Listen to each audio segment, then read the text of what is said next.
እኛ እናቅልሃለን ይያልን ገደልን ከተነዋል ይሄ ህዝብ ስለዚህ በተለይ ወጣቱ አቶ ስብሃትና የኤርትራ መንግስት አመራሮች ግንኙነት ወይም በቅርቡ የተጀመረው የጽመዶ የሚባለው ነገር ምንድነው የሚያመላክተው? ኢትዮጵያ የምትባል ሀገር አልነበረችም እኛ ነው 83 ነው 87 የፈጠርናት እያለ ሲሰብክ የነበር እሱ ደግሞ ሀገረ ትግራይ ብሎ የራሱ የሆነ ፕሮጀክትን ይዞ እየቀነቀነ ነው አንዳንድ ምስኪኖችን እያታለለ ነው። የነ ሻዕቢያና የነ አቦይ ስብሃት ኢትዮጵያ እንድትፈርስ ነው።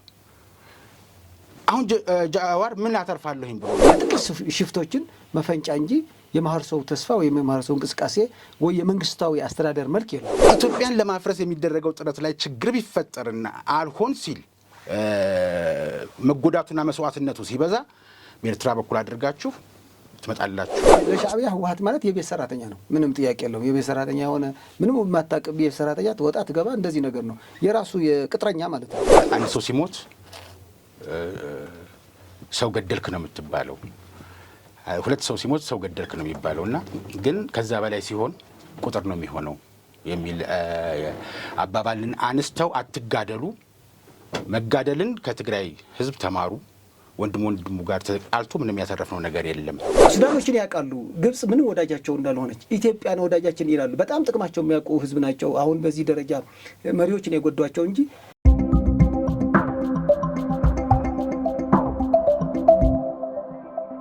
ጤና ይስጥልን ተመልካቾቻችን፣ ይህ በሀቅና ሳቅ ሚዲያ ተዘጋጅቶ ወደ እናንተ የሚደርሰው የፌርማታ እንግዳ የተሰኘው መርሃ ግብራችን ነው። በዛሬው የፌርማታ እንግዳ መርሃ ግብራችን ላይ ስለ ትግራይ ወቅታዊ ሁኔታ እናነሳለን። በትግራይ አሁንም በነ ዶክተር ደብረጽዮን የሚመራው የህወሓት ቡድን ታጣቂ ኃይል ለሁመራ 30-40 ኪሎ ሜትር ርቀት ላይ የምትገኘው ሸሪና የምትባል ከተማ ላይ ያስቀመጡትን የታጠቀ ኃይል እያንቀሳቀሱ ነው የሚል ለሌላ ግጭት በስፋት እየተነገረም አንዳንድ መረጃዎችም ሾልከው እየወጡ ነው። በትግራይ መቀሌን ጨምሮ የተለያዩ ከተሞች ላይ የዕለት ምግብ በጣም ውድ ሆኖ ነዋሪዎች እየተሰቃዩ ነው።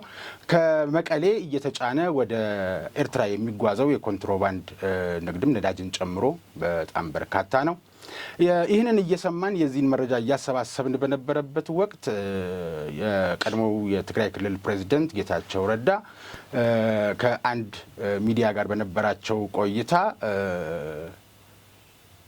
ተንኮልን የፖለቲካ ተንኮልን የተማርኩት ከስብሃት ነው የሚል ነገር ተናግረዋልና እሳቸውም ተማርኩባቸው የትምህርት አድርጌ ቀሰምኩት ያሉትን ላጠፉትም ጥፋትም ይቅርታ ጠይቀው ወደፊትም የሚያካክስ ስራ እሰራለሁ ብለዋል። ነገሩ ግን የእሳቸው ሲገልጿቸው የፖለቲካ ክፋትን ተማርኩባቸው ካሏቸው ስብሃት ነጋ ሲነሱ ደግሞ ሰሞኑን በይነመረብ ሰላም ሰባኪ ሆነው ብቅ ብለው ነበር። እንዴት ነው ለዚህ ሁሉ ችግርና መከራ የዳረገ ሰው በሕግም ሳይጠየቅ ሳይታረም እንደገና በሽግግር ፍትህም የሚጠበቅበትን ኃላፊነት ሳይወስድ አሁን ስለ ሰላም መዘመር ከነሱ ጋር ምን አስበው ነው ቀጣዩን ሁኔታ በትግራይም እንዲሁም በኢትዮጵያ የሚለውንም ነገር አንስተን ለመወያየት ፈልገናል። በዋናነት የትግራይን ወቅታዊ ሁኔታም እንዳስሳለን። ሌላ የተሰማ መረጃ ወዲያን ጥሩ የተባሉ በህወሓት በዶክተር ደብረጽዮን የሚመራው ህወሓትን ከዚህ በኋላ የፓርቲ ማስፈጸሚያ የሚሆን ሰራዊት ታጣቂ አያስፈልግም በሚል እንግዲህ ቁጥሩን ማረጋገጥ ያስፈልጋል በገለልተኛ ቡድን። እሳቸው ግን 4 ክፍለ ጦር የሚሆን ታጣቂ ይዤ ጫካ ገብቻለሁ ብለዋል። እንግዲህ በብረት ለመጣል ማለት ነው የነ ዶክተር ደብረጽዮንን እቅድና ሀሳብ። እንግዲህ በጣት የሚቆጠሩ ሰዎች እንዲህ ያስቸገሩበት ምክንያት ምንድን ነው? የትግራይ ህዝብስ መቼ ነው ሰላም የሚያገኘው? ወጣቱም እየተሰደደ ነው፣ ስደትን ምርጫው እያደረገ ነው በእነዚህ ሰዎች ምክንያት። ግን ወቅታዊ ሁኔታው ምን ይመስላል የሚለውን እናነሳለን። ለዛሬ የፌርማታ እንግዳ በዚህ ጉዳይ ላይ እንዲያወያዩና ሀሳባቸውን እንዲያካፍሉን የትግራይ ዲሞክራቲክ ፓርቲ ስራ አመራር የሆኑ እንግዳ ናቸው። እንግዳይ አቶ ገብረ ጊዮርጊስ ግዳይ ይባላሉ። ከዚህ በፊት የዚሁ የፌርማታ እንግዳ ተጋብዘው በዛ ፕሮግራም ላይ ሀሳባቸውን ሰጥተውን ነበር። በፌርማታ እንግዳ አቀራረብ መሰረት ደግሞ እንደዚህ አይነት ያልተመለሱ ወይም መመለስ ያለባቸው ጥያቄዎች ሲኖሩን ዳግመኛ እንግዳችንን የመጋበዝ ልምድ ስላለን በዛ አንጻር ነው ዛሬ የተጋበዙት። አንዳንድ ሁኔታዎችን በፓርቲያቸው ሲሆን የፓርቲያቸውን አጽንኦት ይሰጡበታል። በፖለቲከኝነታቸው ግን እና በትግራይ ተወላጅነታቸው ሁኔታውን በሚገባ ስለሚያውቁት በግላቸው የሚሰጡትን አስተያየት ደግሞ በግላቸው እንወስዳለን ማለት ነው። አንዳንድ ጊዜ የግላቸውን አቋም የፓርቲው አቋም አድርገን እንዳንወስደው ለማለት ነው። አመሰግናለሁ። እንግዲህ አቶ ገብረ ጊዮርጊስ ግዳይ እንኳን ደህና መጡ። ጥሪን ተቀብለው እንኳን ደህና ቆያችሁ። አመሰግናለሁ። ዳሰስ አድርገን እንለፍ እስኪ። የጀነራል ታደሰ ወረደ ወደ ስልጣን መምጣትን ተከትሎ እንግዲህ በአቶ ጌታቸው አልተፈጸሙም አላሰራም ስላሏቸው እሳቸውም ለነፍሴ ፈራሁ ብለው ከመጡ በኋላ ጀነራል ታደሰ 8 ነጥቦችን እንዲያከናውኑ ቆጥሮ ተሰጥቷቸው ወደ ትግራይ ሄደዋል። ከፌዴራል መንግስት መቀመጫ ከአዲስ አበባ ማለት ነው።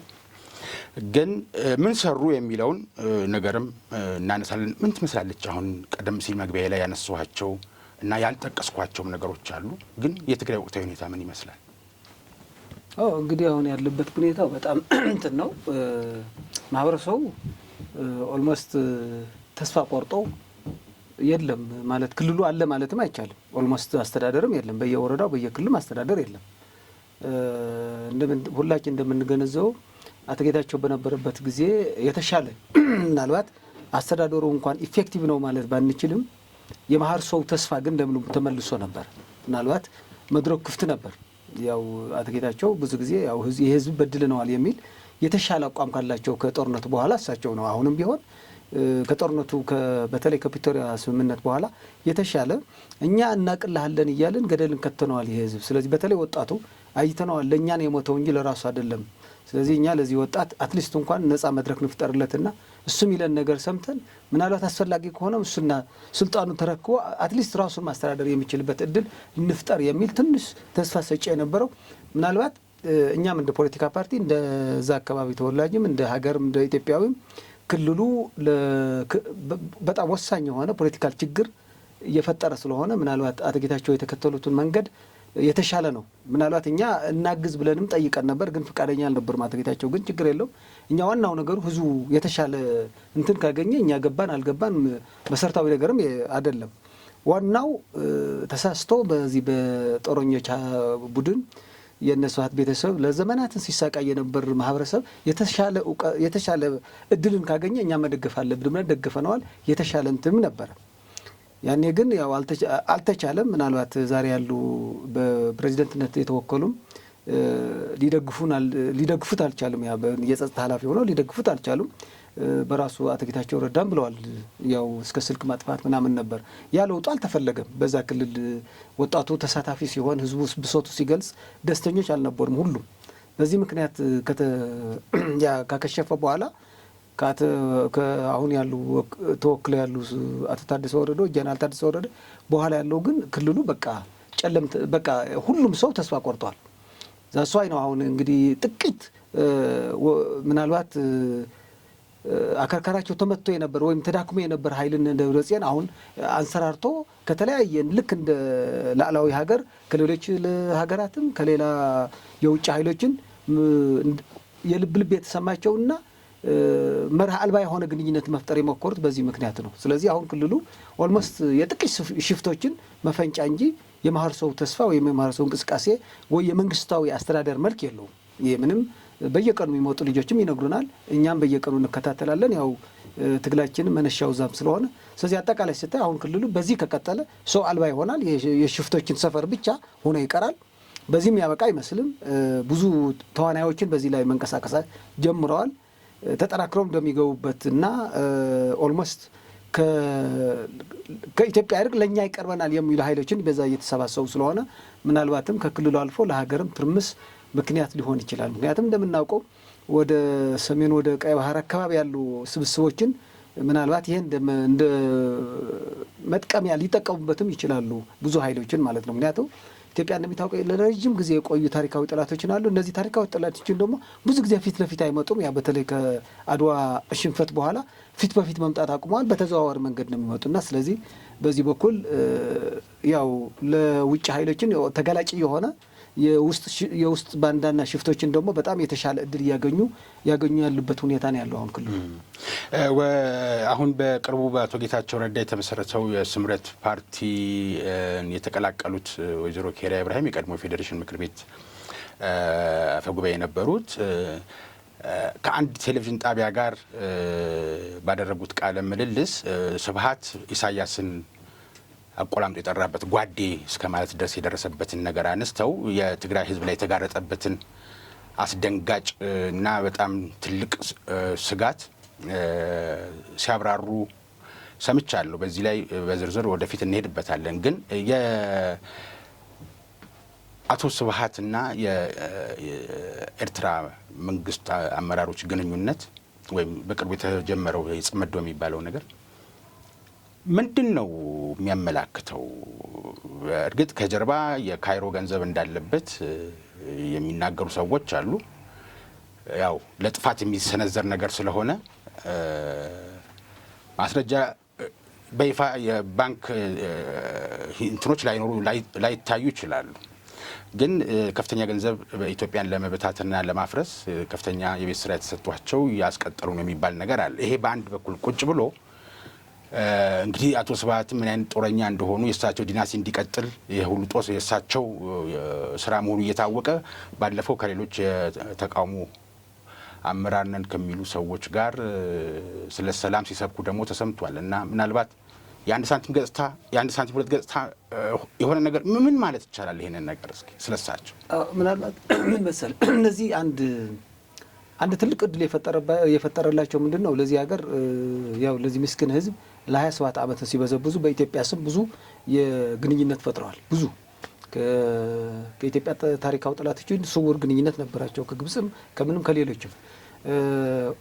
አሁን ምናልባት ምንድን ነው አንድ ላይ በረሃ ላይ የነበሩ ከሻዕቢያና ከህወሀት ጋር የሆነ ስምምነት አላቸው። ያ ስምምነት ምንድን ነው? እናንተ እስከቻላችሁ እዛም መግዛት ትችላላችሁ፣ እኛም እዚህ እንጠብቃለን። መጨረሻ ላይ ግን ምንድን ነው መቼም ሁለቱም የጫካ አስተሳሰብ ስላለባቸው አልተስማሙም መጨረሻ ላይ። ነገር ግን አይቆራረጡም መጨረሻ ላይ። ምክንያቱም አንድ ነገር ሲሆን ደግሞ ወደ አንድ ላይ ይሰባሰባሉ። አሁን የእነ ስብሀት ጉዞ ምንድን ነው? መጀመሪያ የጊዜያዊ አስተዳደሩ እጃችን ላይ ማስገባት አለብን የሚል ተራርጦ ያው እንግዲህ እኔ ለን ምንድን ነው የሚመስለኝ በታደሰ ወረደ የተወሰደ ተወክሎ ያለው ጊዜያዊ አስተዳደሩ የህወሀት የአደራ መንግስትነት ነው። ህወሀት በአደራነት የተቀበለው ነው። ምክንያቱም ህወሀት ህጋዊ ሰውነት የለው። ዛሬ እኔ ህወሀት ነው ብሎ መግዛት ስለማይችል መምራት ስለማይችል ያው የክልሉ አስተዳደር በአደራነት በባላደራነት በታደሰ ወረደ ይቆይና እኛ ደግሞ ልክ ህጋዊ ሰውነት በሌላቸው ኃይሎች ጋር ወይ ደግሞ ከውጭ ኃይሎች ጋር በራሳችን መንገድ ግንኙነት ፈጥራለን የሚለው ነው። ለምሳሌ ውጭ ያለ ኃይሎች የአብሮነት እንትን የሚለው መድረክ ፈጥሮ በትዕይንተ መረብ እንደዚህ ህዝቡን ሲያዋዛጉ የነበር ምንድን ነው? ምናልባት እነዛ ሰዎችን የጠላት ወዳጄ ነው የሚል ነገር ያለባቸው ሰዎች ነው የተሰባሰቡ እዛ አካባቢ። እንትን ያላቸውም መርህ የላቸውም። ለምሳሌ ጀዋር እዛ ነበር አይቸው ነበረ። ምናልባት አተልዶቱ እንኳን ምናልባት ብዙም ሁሉም መርገጣቸው ስለማይቀር ድሮም ቢሆን ብዙ እንትን የለም። ግን እዛ የነበሩ ሰዎች ምንድን ነው እስኪ ተሰባስበን ሁላችን አንድ ላይ ሆነን በቃ በኢትዮጵያ መንግስት ላይ ለመዝመት ተመሳሳይ ስምምነት ለመድረስ ነው። ከዛ የስብሀት ሴራ ደግሞ ከባድ ነው። ሴራው ብቻ አይደለም፣ አቅምም አለ። አንድ በኤርትራ በኩል የተሰማራ ኃይል አለ፣ ጽምዶ ብሎ ልክ በፊት እንዳልኩ። ሁለተኛ ደግሞ ምንድን ነው በትግራይ ውስጥ ደግሞ በታደሰ ወረደ የሚመራ ግን ደግሞ የህወሀት ለምሳሌ ትናንት ጌታቸው ረዳ እናንተ የሆነ ህገወጥ ጉባኤ አካሂዶ ነበር የህወሀት የነ ደብረጽዮን ቡድን። እነሱም ጌታቸው አንሳፋቸው ነበር፣ እናንተ ከዚህ አይመለከታቸውም፣ ምክንያቱም ህገወጥ ጉባኤ ትክክል አይደለም፣ ህጋዊ ሰውነታችን ነው እንግዲህ መመለስ ያለብን። ያ በህገወጥነት ደግሞ እንደገና ተመልሰን ህዝባችን ወደ አላስፈላጊ ጦርነት እንከተዋለን የሚል እንትን ስለነበረው እነሱም አግዷቸው የነበሩ ሰዎችን ትናንት ለምሳሌ 6 ነው 7 ሽመዋል የዞን አስተዳደሮችን። እነዚህ የተመለመሉ ከመጀመሪያ በህወሀት በጉባኤ አካሂጃለሁ ብሎ በህገወጥ ጉባኤ እንትን ለነጌታቸው የገፋው ገፍትሮ የጣላቸው እነዚህ የእነሱም ካድሬዎች ናቸው። ስለዚህ ምን ማለት ነው? ታደሰ ወረደ የእነሱ ውክልና ያስፈጸመ ያለ። ለምሳሌ መቀሌ ከንቲባ አንዱ ጌታቸው በጊዜያዊ አስተዳደር ተሾሞ ነበር፣ እንግዲህ ተሳዶ እዚህ ነው ያለው። እነሱም ሁለት ከንቲባዎች ነበር አንተ ጋር ስናወራ ማለት ነው። ያኛው የነ ደብረጽዮን ከንቲባ ትናንት በታደሰ ወረደ በኦፊሻል ደብዳቤ ሽሞትን አጽድቆለታል። ማዕከላዊ ዞንም እንደዚህ ሽሬም አካባቢ እንደዚህ። ምክንያቱም የነ ደብረጽዮን ካድሬዎችን ነው እንግዲህ እየተሾሙ ያሉ። ይህ ምን ማለት ነው? አሁን የክልሉ ስልጣን ቀምተናል፣ የክልሉ ስልጣን ቀምተናል። የሚቀረው ደግሞ የሀገሪቱ ስልጣን ነው። የሀገሪቱ ስልጣን ለመቀማት ደግሞ ሌላ ተባባሪ ኃይል ያስፈልጋል። ከነዚህ ውስጥ ኢትዮጵያውያንን የሚሉ የትግል መሰረታቸው እውነት ይሁን ወይም ከግል ጥቅማቸው ነው የሚመነጨው ወይም ከሀገር ጥቅም የሚለው ሌላ ጉዳይ ነው። ሌላ ትንታኔ የሚያስፈልገው ነገር ነው። ግን ከነዛዎች ጋር በመሆን ደግሞ የሀገሪቱ መንግስት መበጥበጥ አለብን፣ መረበሽ አለብን። እሱን ደግሞ በማወክ ከህዝቡ ጋር በመጋጨት እንደገና ክልሉ ተቆጣጥረን ልክ እንደ 83 ደግሞ ማዕከላዊ መንግስቱ ላይ መቆጣጠር ደግሞ በዚህ ላይ ዘመቻን ከፍተዋል። ስለዚህ አሁን ትልቅ ዘመቻቸው አሁን ምንድነው? የማዕከላዊ መንግስት መናወጥ ነው። ይህም በመናወጥ ከህዝቡ ጋር በመጋጨት ህዝባዊ ቅቡልነትን በማሳጣት ስለዚህ ሀገሪቱ ማወቅ ማለት በኢኮኖሚ፣ በፖለቲካ፣ በማህበራዊ ግጭት በመፍጠር የተለያዩ ሴራዎችን በማድረግ ወይ ኮንትሮባንድን በማስፋፋት ኢኮኖሚ በማናወጥ ፖለቲካ ደግሞ በቃ እኛ የተሻለ የኢትዮጵያ ህብር ይዘን እየተሰባሰብን ስለሆነ እኛን ስማ እያሉ ውጭ ያለ ዲያስፖራ በመወዛገብ ማለት ነው። በዚህ ደግሞ ያው እንግዲህ እነሱም በዚህ በኩል የተካኑበት ሴራ አለ። ስለዚህ አሁን የክልሉ ተቆጣጥሮ ወደ ሀገራዊ እንትኑ ነው እንግዲህ እያኮበኮቡ ያሉ ከውጭ ኃይሎችም ከምን እንዳልከው ከጀርባ ያሉ ኃይሎች ምን ጊዜም ኢትዮጵያ እንድትጠነክር አይፈልጉም። ስለዚህ እነሱም ደግሞ በፋይናንስ ፈሰስ ያው የፋይናንስ ችግር የለባቸውም እነ ስብሀት ግን ምናልባትም አስፈላጊ የተባለው ሎጂስቲክስ አስፈላጊ የተባለ አክሰስ ጦር መሳሪያ ሊሆን ይችላል የተለያዩ ወይም ደግሞ እድሉ ቦታውን በመስጠት ለምሳሌ ሱዳን ውስጥ ቦታ በመስጠት ኤርትራ ውስጥ ቦታ በመስጠት በተለያዩ አካባቢዎችን ቦታ በመስጠት እነሱም ደግሞ እድል ያመቻችላቸው ነው ማለት ነው። ስለዚህ አሁን አንደኛ እንትኑ ዘመቻው አልቀዋል። የክልሉ አስተዳደር ጌታቸውን አባረህ አሳደር ታደሰ ወረደ በኩል አድርገህ አስተዳደሩ በእጅ ላይ ማስገባት ነው። እሱን ተጠናቀዋል። ትናንት ጌታቸው አንሳፋቸው የነበር እናንተ በህገወጥ እንትኑ ቡድኑ ላይ የእሱ አቀንቃኝ ስለሆናችሁ ይሄ ህገወጥ መንገድ ደግሞ ፕሪቶሪያ ከፈረምነው የውል ስምምነት የሰላም ስምምነት የሚጻረር ስለሆነ እናንተ አታስፈልጉም ብሎ ለውጡን ተቀብሎ ከፕሪቶሪያ በኋላ ሁሉም ነገር በሰላማዊ መንገድ ይፈታ በሚሉ ወጣቶችን ተይዞ የነበረ የዞኑ የከንቲባዎችን አስተዳደር ሁሉም አባሮ እንግዲህ አሁን የነ ስብሀት ካድሬ አሜሪካ ሆነው የሚዘውሯቸው ካድሬዎች ዞኖች፣ ወረዳዎችን፣ ዋና ዋና ከተማዎችን ተሽመዋል። ስለዚህ ይህን ካጠናቀቅን በኋላ ደግሞ ዋናው በትረ ስልጣን ደግሞ በምን መልኩ እንምጣ አሉ እነ ስብሀት። በዚህ በአብሮነት የሚባል መጣ። ስብሀት ለኢትዮጵያ መልካም አስቦ አይደለም። በጣም በሚያሳዝነው ደግሞ እሱ በዚህ አብሮነት ስለ ኢትዮጵያ ሲያቀነቅን የእሱ ቀንደኛ ተወካይ የሚባለው ፍስሐ አስገዶም ይባላል። ኢትዮጵያ የምትባል ሀገር የለችም ብሎ የእናቱ አያቱም ይመስለኛል የጣሊያን ባንዳም ስለነበሩ ኢትዮጵያ የምትባል ሀገር አልነበረችም፣ እኛ ነን 83 ነው 87 የፈጠርናት እያለ ሲሰብክ የነበር እሱ ደግሞ ሀገረ ትግራይ ብሎ የራሱ የሆነ ፕሮጀክትን ይዞ እየቀነቀነ ነው። አንዳንድ ምስኪኖችን እያታለለ ነው በትግራይ በኩል። በዚህ ደግሞ ስብሀት ነገር አይ አብሮነት የሚል ደግሞ አየህ ሁለት ግንባር እንደው አብሮነት ለማለት እና ከዛ ካየናቸው ሰዎች ጋር አብሮ በየነመረብ መሆኑና በሁሉም በየቴሌቪዥን መስኮቱ በየስልኩ መስኮት ላይ መሆኑ ጠቀመ እንጂ አብሮ የመቀመጥና ሀሳብ የመለወጥ ሞራል ግን አላቸው። አሁን ምን መሰለህ እነሱ ምን ይላሉ መሰለህ አንዳንድ ያኮረፈ ኃይሎችን ያሰባሰቡና ሞጫጫና በመንግስት ላይ የሆነ ጫና ይፈጥራል ከሚል እሳቤ ነው እነሱ የተነሱት። እነሱ ምንድነው የሚሉ ለምሳሌ 83 እዚህ አዲስ አበባ ሲቆጣጠሩ የበላይነትን የተቆጣጠረው ህወሓት ነው። ምናልባት ኢንኬዝ እንኳን እነዚህ ሰዎችን አንድ በፋይናንስ አንድ በአደረጃጀት በብዙ ነገር ህወሓት ይበልጣቸዋል። አንድ ለምሳሌ ሻዕቢያን በቀዳሚነት የሚደግፈው ለህወሓት ነው። ግብፅን በቀዳሚነት የሚደግፈው ለህወሓት ነው። ለምን? የተሻለ አደረጃጀትና የተሻለ ሪሶርስ ስላለው ማለት ነው። ስለዚህ እኛ ኢትዮጵያውያን መስለን የኢትዮጵያ ህብር ያለን መስለን ቀለምን ቀብተን ውስጣችን ግን የኛ አጀንዳና እንትን እናራምዳለን ከሚል ነው። አሁን ምንድነው እነሱ ምን የሚያሱ ለምሳሌ አንዳንድ ያኮረፉ ኃይሎችን እያሰባሰብን ሚዲያዎችን ደግሞ ገንዘብ ነው የሚያስፈልጋቸው ዩቲዩበሮችን ምናምን ይከፈላሉ፣ ይተነትናሉ። ከዛ ህዝቡ ማናወጥ ነው። አንዳንድ የውሃም የሚሸወድ አይጠፋም። ምናልባት የተቀደሰ ዓላማ ካላቸው እኮ እንደዚህ አይነት አገር መበጥበጥ ከነ ስብሀት ጋር ማበርም አያስፈልግም ነበር። እንልቱ እውነት ለመናገር የዚህ አገር ሁሉም ምስቅልቅሉ ስብሀት ነው መሰረቱ። የእሱ ጓዶችና ስብሀት ነው። ስለዚህ ስብሃት ከዚህ በኋላ ለኢትዮጵያ ጥሩ ያስባል ብሎ ከነሱም ያበሩ ነው የሚገርመኝ እንጂ ስብሃትማ እድል እኮ ለሱ እኮ በጣም በሚገርም በደስታ ነው የሚቀበለው። እንዳው እንዴት እነዚህ ሰዎችን ሞራል ኑሯቸው ነው እንግዲህ ከትላንት ነው ለምን አንማርም ነው። አንዳንድ ጊዜ እንደዚህ መጠይቅ እንግዳም ስዘጋጅ ማንሳትና በጣም እንዲብራራልኝ ከምፈልጋቸው ነገሮች አንዱ ከትላንትና ነገር ለምን መማር አይቻልም?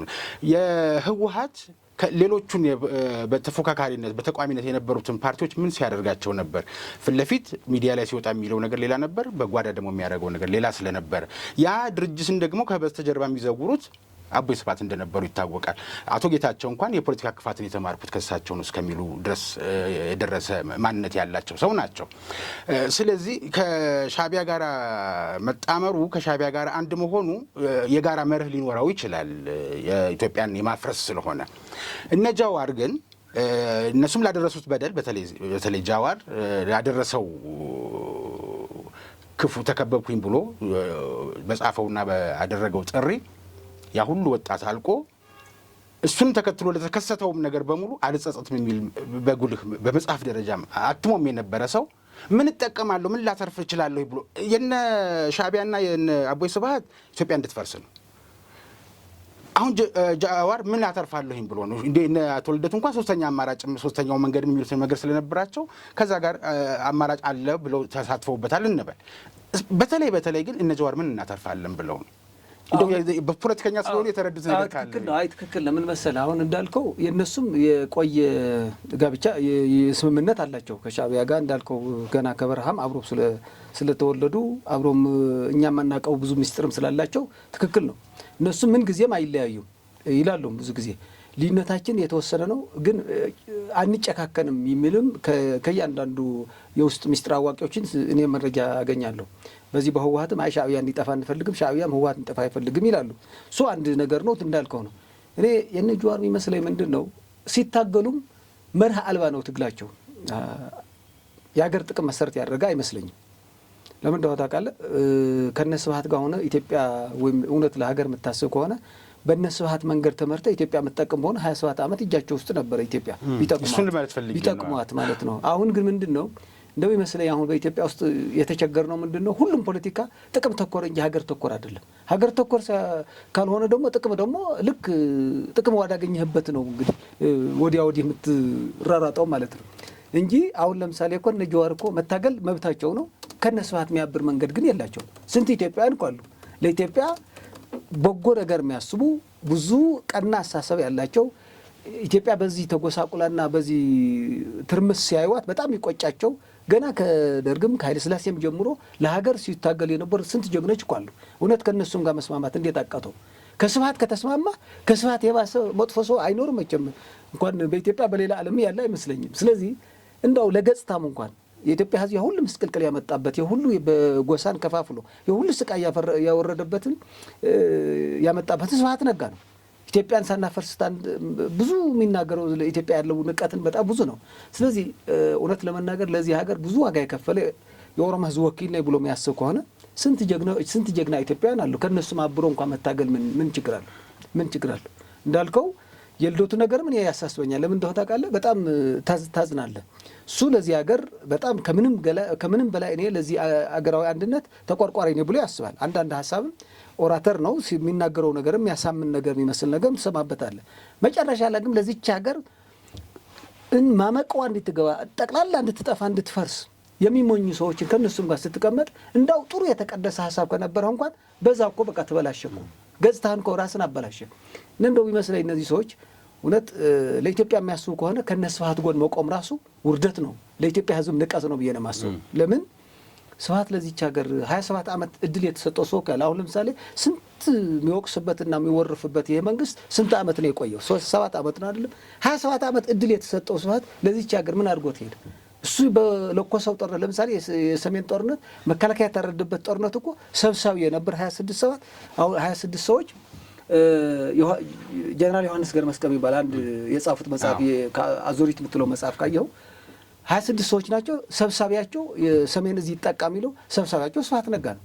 ወንድምህን እንዲታረድ የፈረደብህ የፈለገ ከዚህ መንግስት ጥላቻ ቢኖርህን ስንት ጀግና ኢትዮጵያዊ አለ። ከእሱ አታብሩ።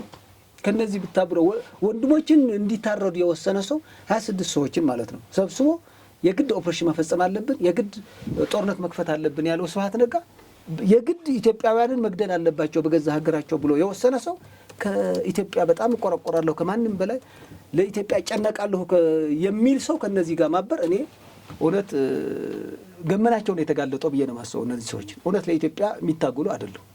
ለምን መሰለህ? እኔ ሌላ ትግላቸው መብታቸው ነው፣ እኛ እንደምንታገለው። ከነ ስብሐት ጎን መቆም ግን በምን መልኩ ነው?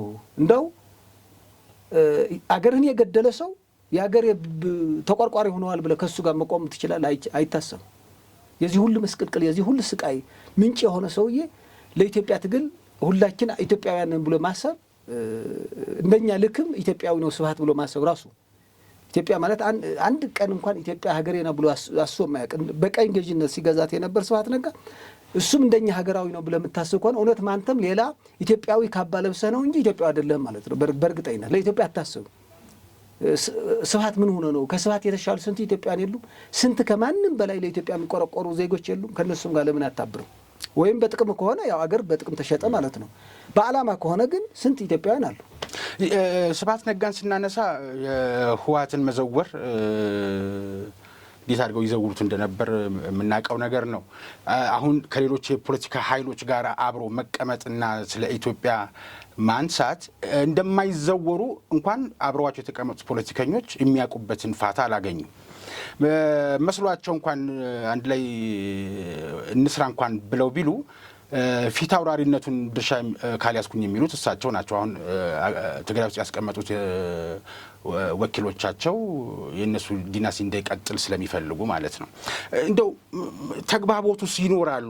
በኢትዮጵያ የፖለቲካ ኃይሎች ጫፍ የረገጠ የፖለቲካ ስሜት አገርን ሳያስቀድም የራስን ብሔር የራስን ጎጥ የማስቀደም ልክፍት ያለባቸው ስብስቦች ብቻ ሳይሆኑ እንዲሁም የጋራ እንኳን በሚመስል የፖለቲካ ዓላማ ላይ መግባባት የማናይባቸው ፖለቲከኞች አሁን በስብሐት ነጋ እየተመራ ያለው አብሮነት ለውጥ ያመጣል ብለው ያስባሉ ተብሎ ይታመንላቸዋል? እነዚህ ሰዎች አብረዋቸው ለተቀመጡት ሰዎች ማለት ነው። አገር ለማፍረስ ሰው ላትመርጥ ትችላለህ።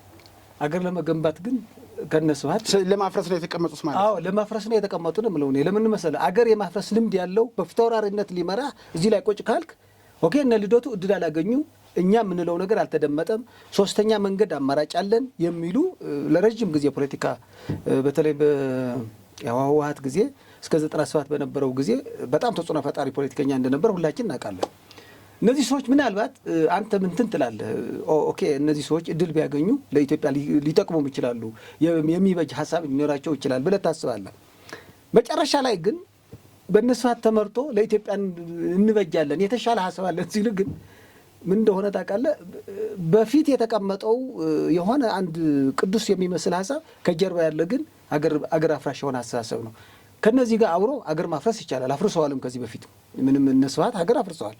ብዙ ግብረ አበሮችም ከነበሩ እና አገር ለመገንባት ግን ፍጹም እነዚህ የተሰባሰቡት እንዳልከው እኔ እንደሚመስለኝ ምንድን ነው ጥቅም ነው ያሰባሰባቸው። እነ ስብሐት ያላቸው በጣም የተከማቸ ሀብት አላቸው። የፈለጉ እንትን አሁን እንደምታየው ደግሞ ውጭ ቁጭ ተቀምጦ ምንም ስራ ያላቸውም በቃ ሁሌ የመለፍልም እንትን ነው መተንተን ነው ፖለቲካ ነው። ስለዚህ በገንዘብ ነው የገዟቸው ብዬ ነው የማስበው እንጂ ዓላማ ቢኖር ምንም እንኳን ከዚህ መንግስት ልዩነት ቢኖረን ለዚህ መንግስት አሁን ላለን መስቀልቅል ምንጩ ስብሐት ነው። ከምንጩ ከተስማማ የዚህ ውጤት ከሆነው ስርዓት ምን ያጣላ ነገር አለ? ምንጩ እኮ ተስማምተዋል። በቃ ስብሐት ነው ይሄ ሁሉ ችግር ያመጣው። ስለዚህ የኢትዮጵያ ችግር አንተም ተስማማለህ ማለት ነው። አይ ታክቲካል ነው ካላ መንገድ ላይ የሚቋረጥ ትግል ስለምን ትሞክራለህ? ለምን ትጀምራለህ? ምክንያቱም ህዝቡ የመጨረሻ ውጤት ነው የሚፈልገው፣ ጉዞ አይደለም የሚፈልገው። መጨረሻ ውጤቱ ግን ከስብሐት ጋር ከሆነ ያው እንደምናየው ያየነው መከራ ነው የሚመጣው። ስለዚህ እንደው ያለፉት 27 ዓመታት ላይ ህወሓት ያደረሰውን በኢትዮጵያና በኢትዮጵያውያን ላይ ያደረሰውን ነገር እንኳን ለጊዜው ብንተወው የመከላከያ ሰራዊት ላይ በተወሰደው እርምጃ ተከትሎ የመጣው ጦርነት በየዋሻ ሆነው ሲመሩ ከነበሩት ሰዎች አንደኛው እሳቸው ናቸው። መጨረሻቸው አወጣጣቸውንም አይተናል። እንግዲህ የትግል ጓዶቻቸው እዛው በረሃ ላይ ሲቀሩ የተቆረጠላቸው ቀን አልደረሰም ነበር። እሳቸው ከዋሻ የውሳንሳ ተይዘው ወጡ።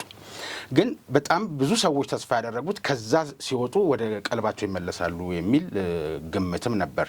ምናልባትም ቤተክርስቲያን በመሳሚያቸው እድሜ እስር ቤትም ሆነው ያው የጽሞና ጊዜ ያገኛሉ። ከዚህ በኋላ እንደ እድሜያቸው እንደ ሽምግልናቸው ሁሉ ነገር ስላዩት ነገሮች የሚረጋጉበትን እንጂ የሚጋጋሉበትን ነገር አያመጡም ብሎም ተስፋ የሚያደርግ ትግራዋይ ብቻ ሳይሆን የሌላም ብሔር ተወላጅ ነበር እንደ ኢትዮጵያዊ ሲታሰብ ለዘላቂ ሰላም።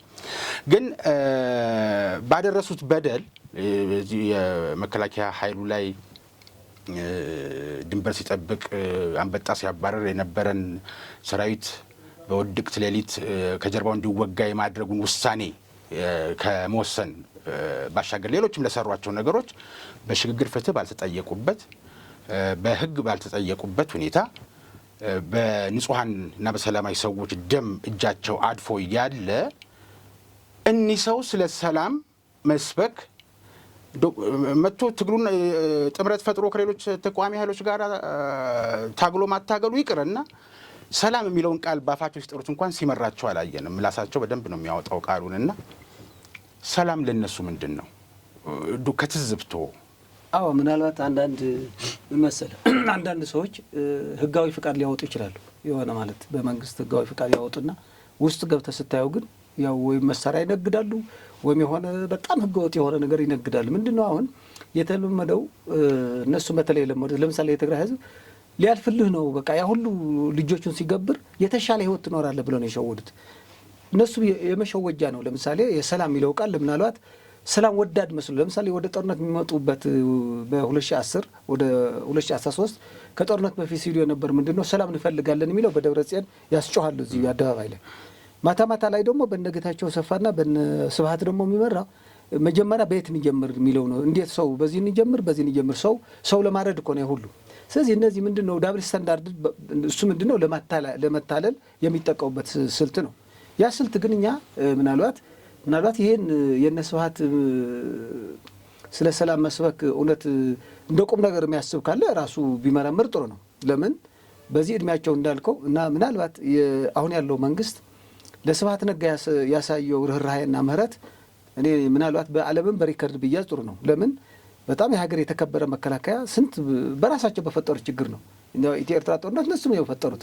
ስለዚህ በዚህ በእነሱም በፈጠሩት ለ20 ምናምን ዓመት ጉድጓድ ላይ ሲኖር የነበር ለእነሱም ሲጠብቅ እነሱም እዚህ ላይ ሲዝናኑ ዳር ድንበራቸው አስከብረውላቸው እንደፈለጉ ሲፈነጩበት በነበር ለዚህ ባለውለታቸው ያረዱ ሰዎችን ምናልባት በዚህ አይነት ምህረት መልቀቅ እኔ ምናልባትም እንዳው በየጊዜው ቢያመሰግኑና ለሌላ ዓለምም ምስክርነት መሆን ይገባቸው ነበር። ምናልባት በእነሱም መንግስት ያሳያቸው ወይ ደግሞ የወሰደው እርምጃ በጣም ይገርም ነው።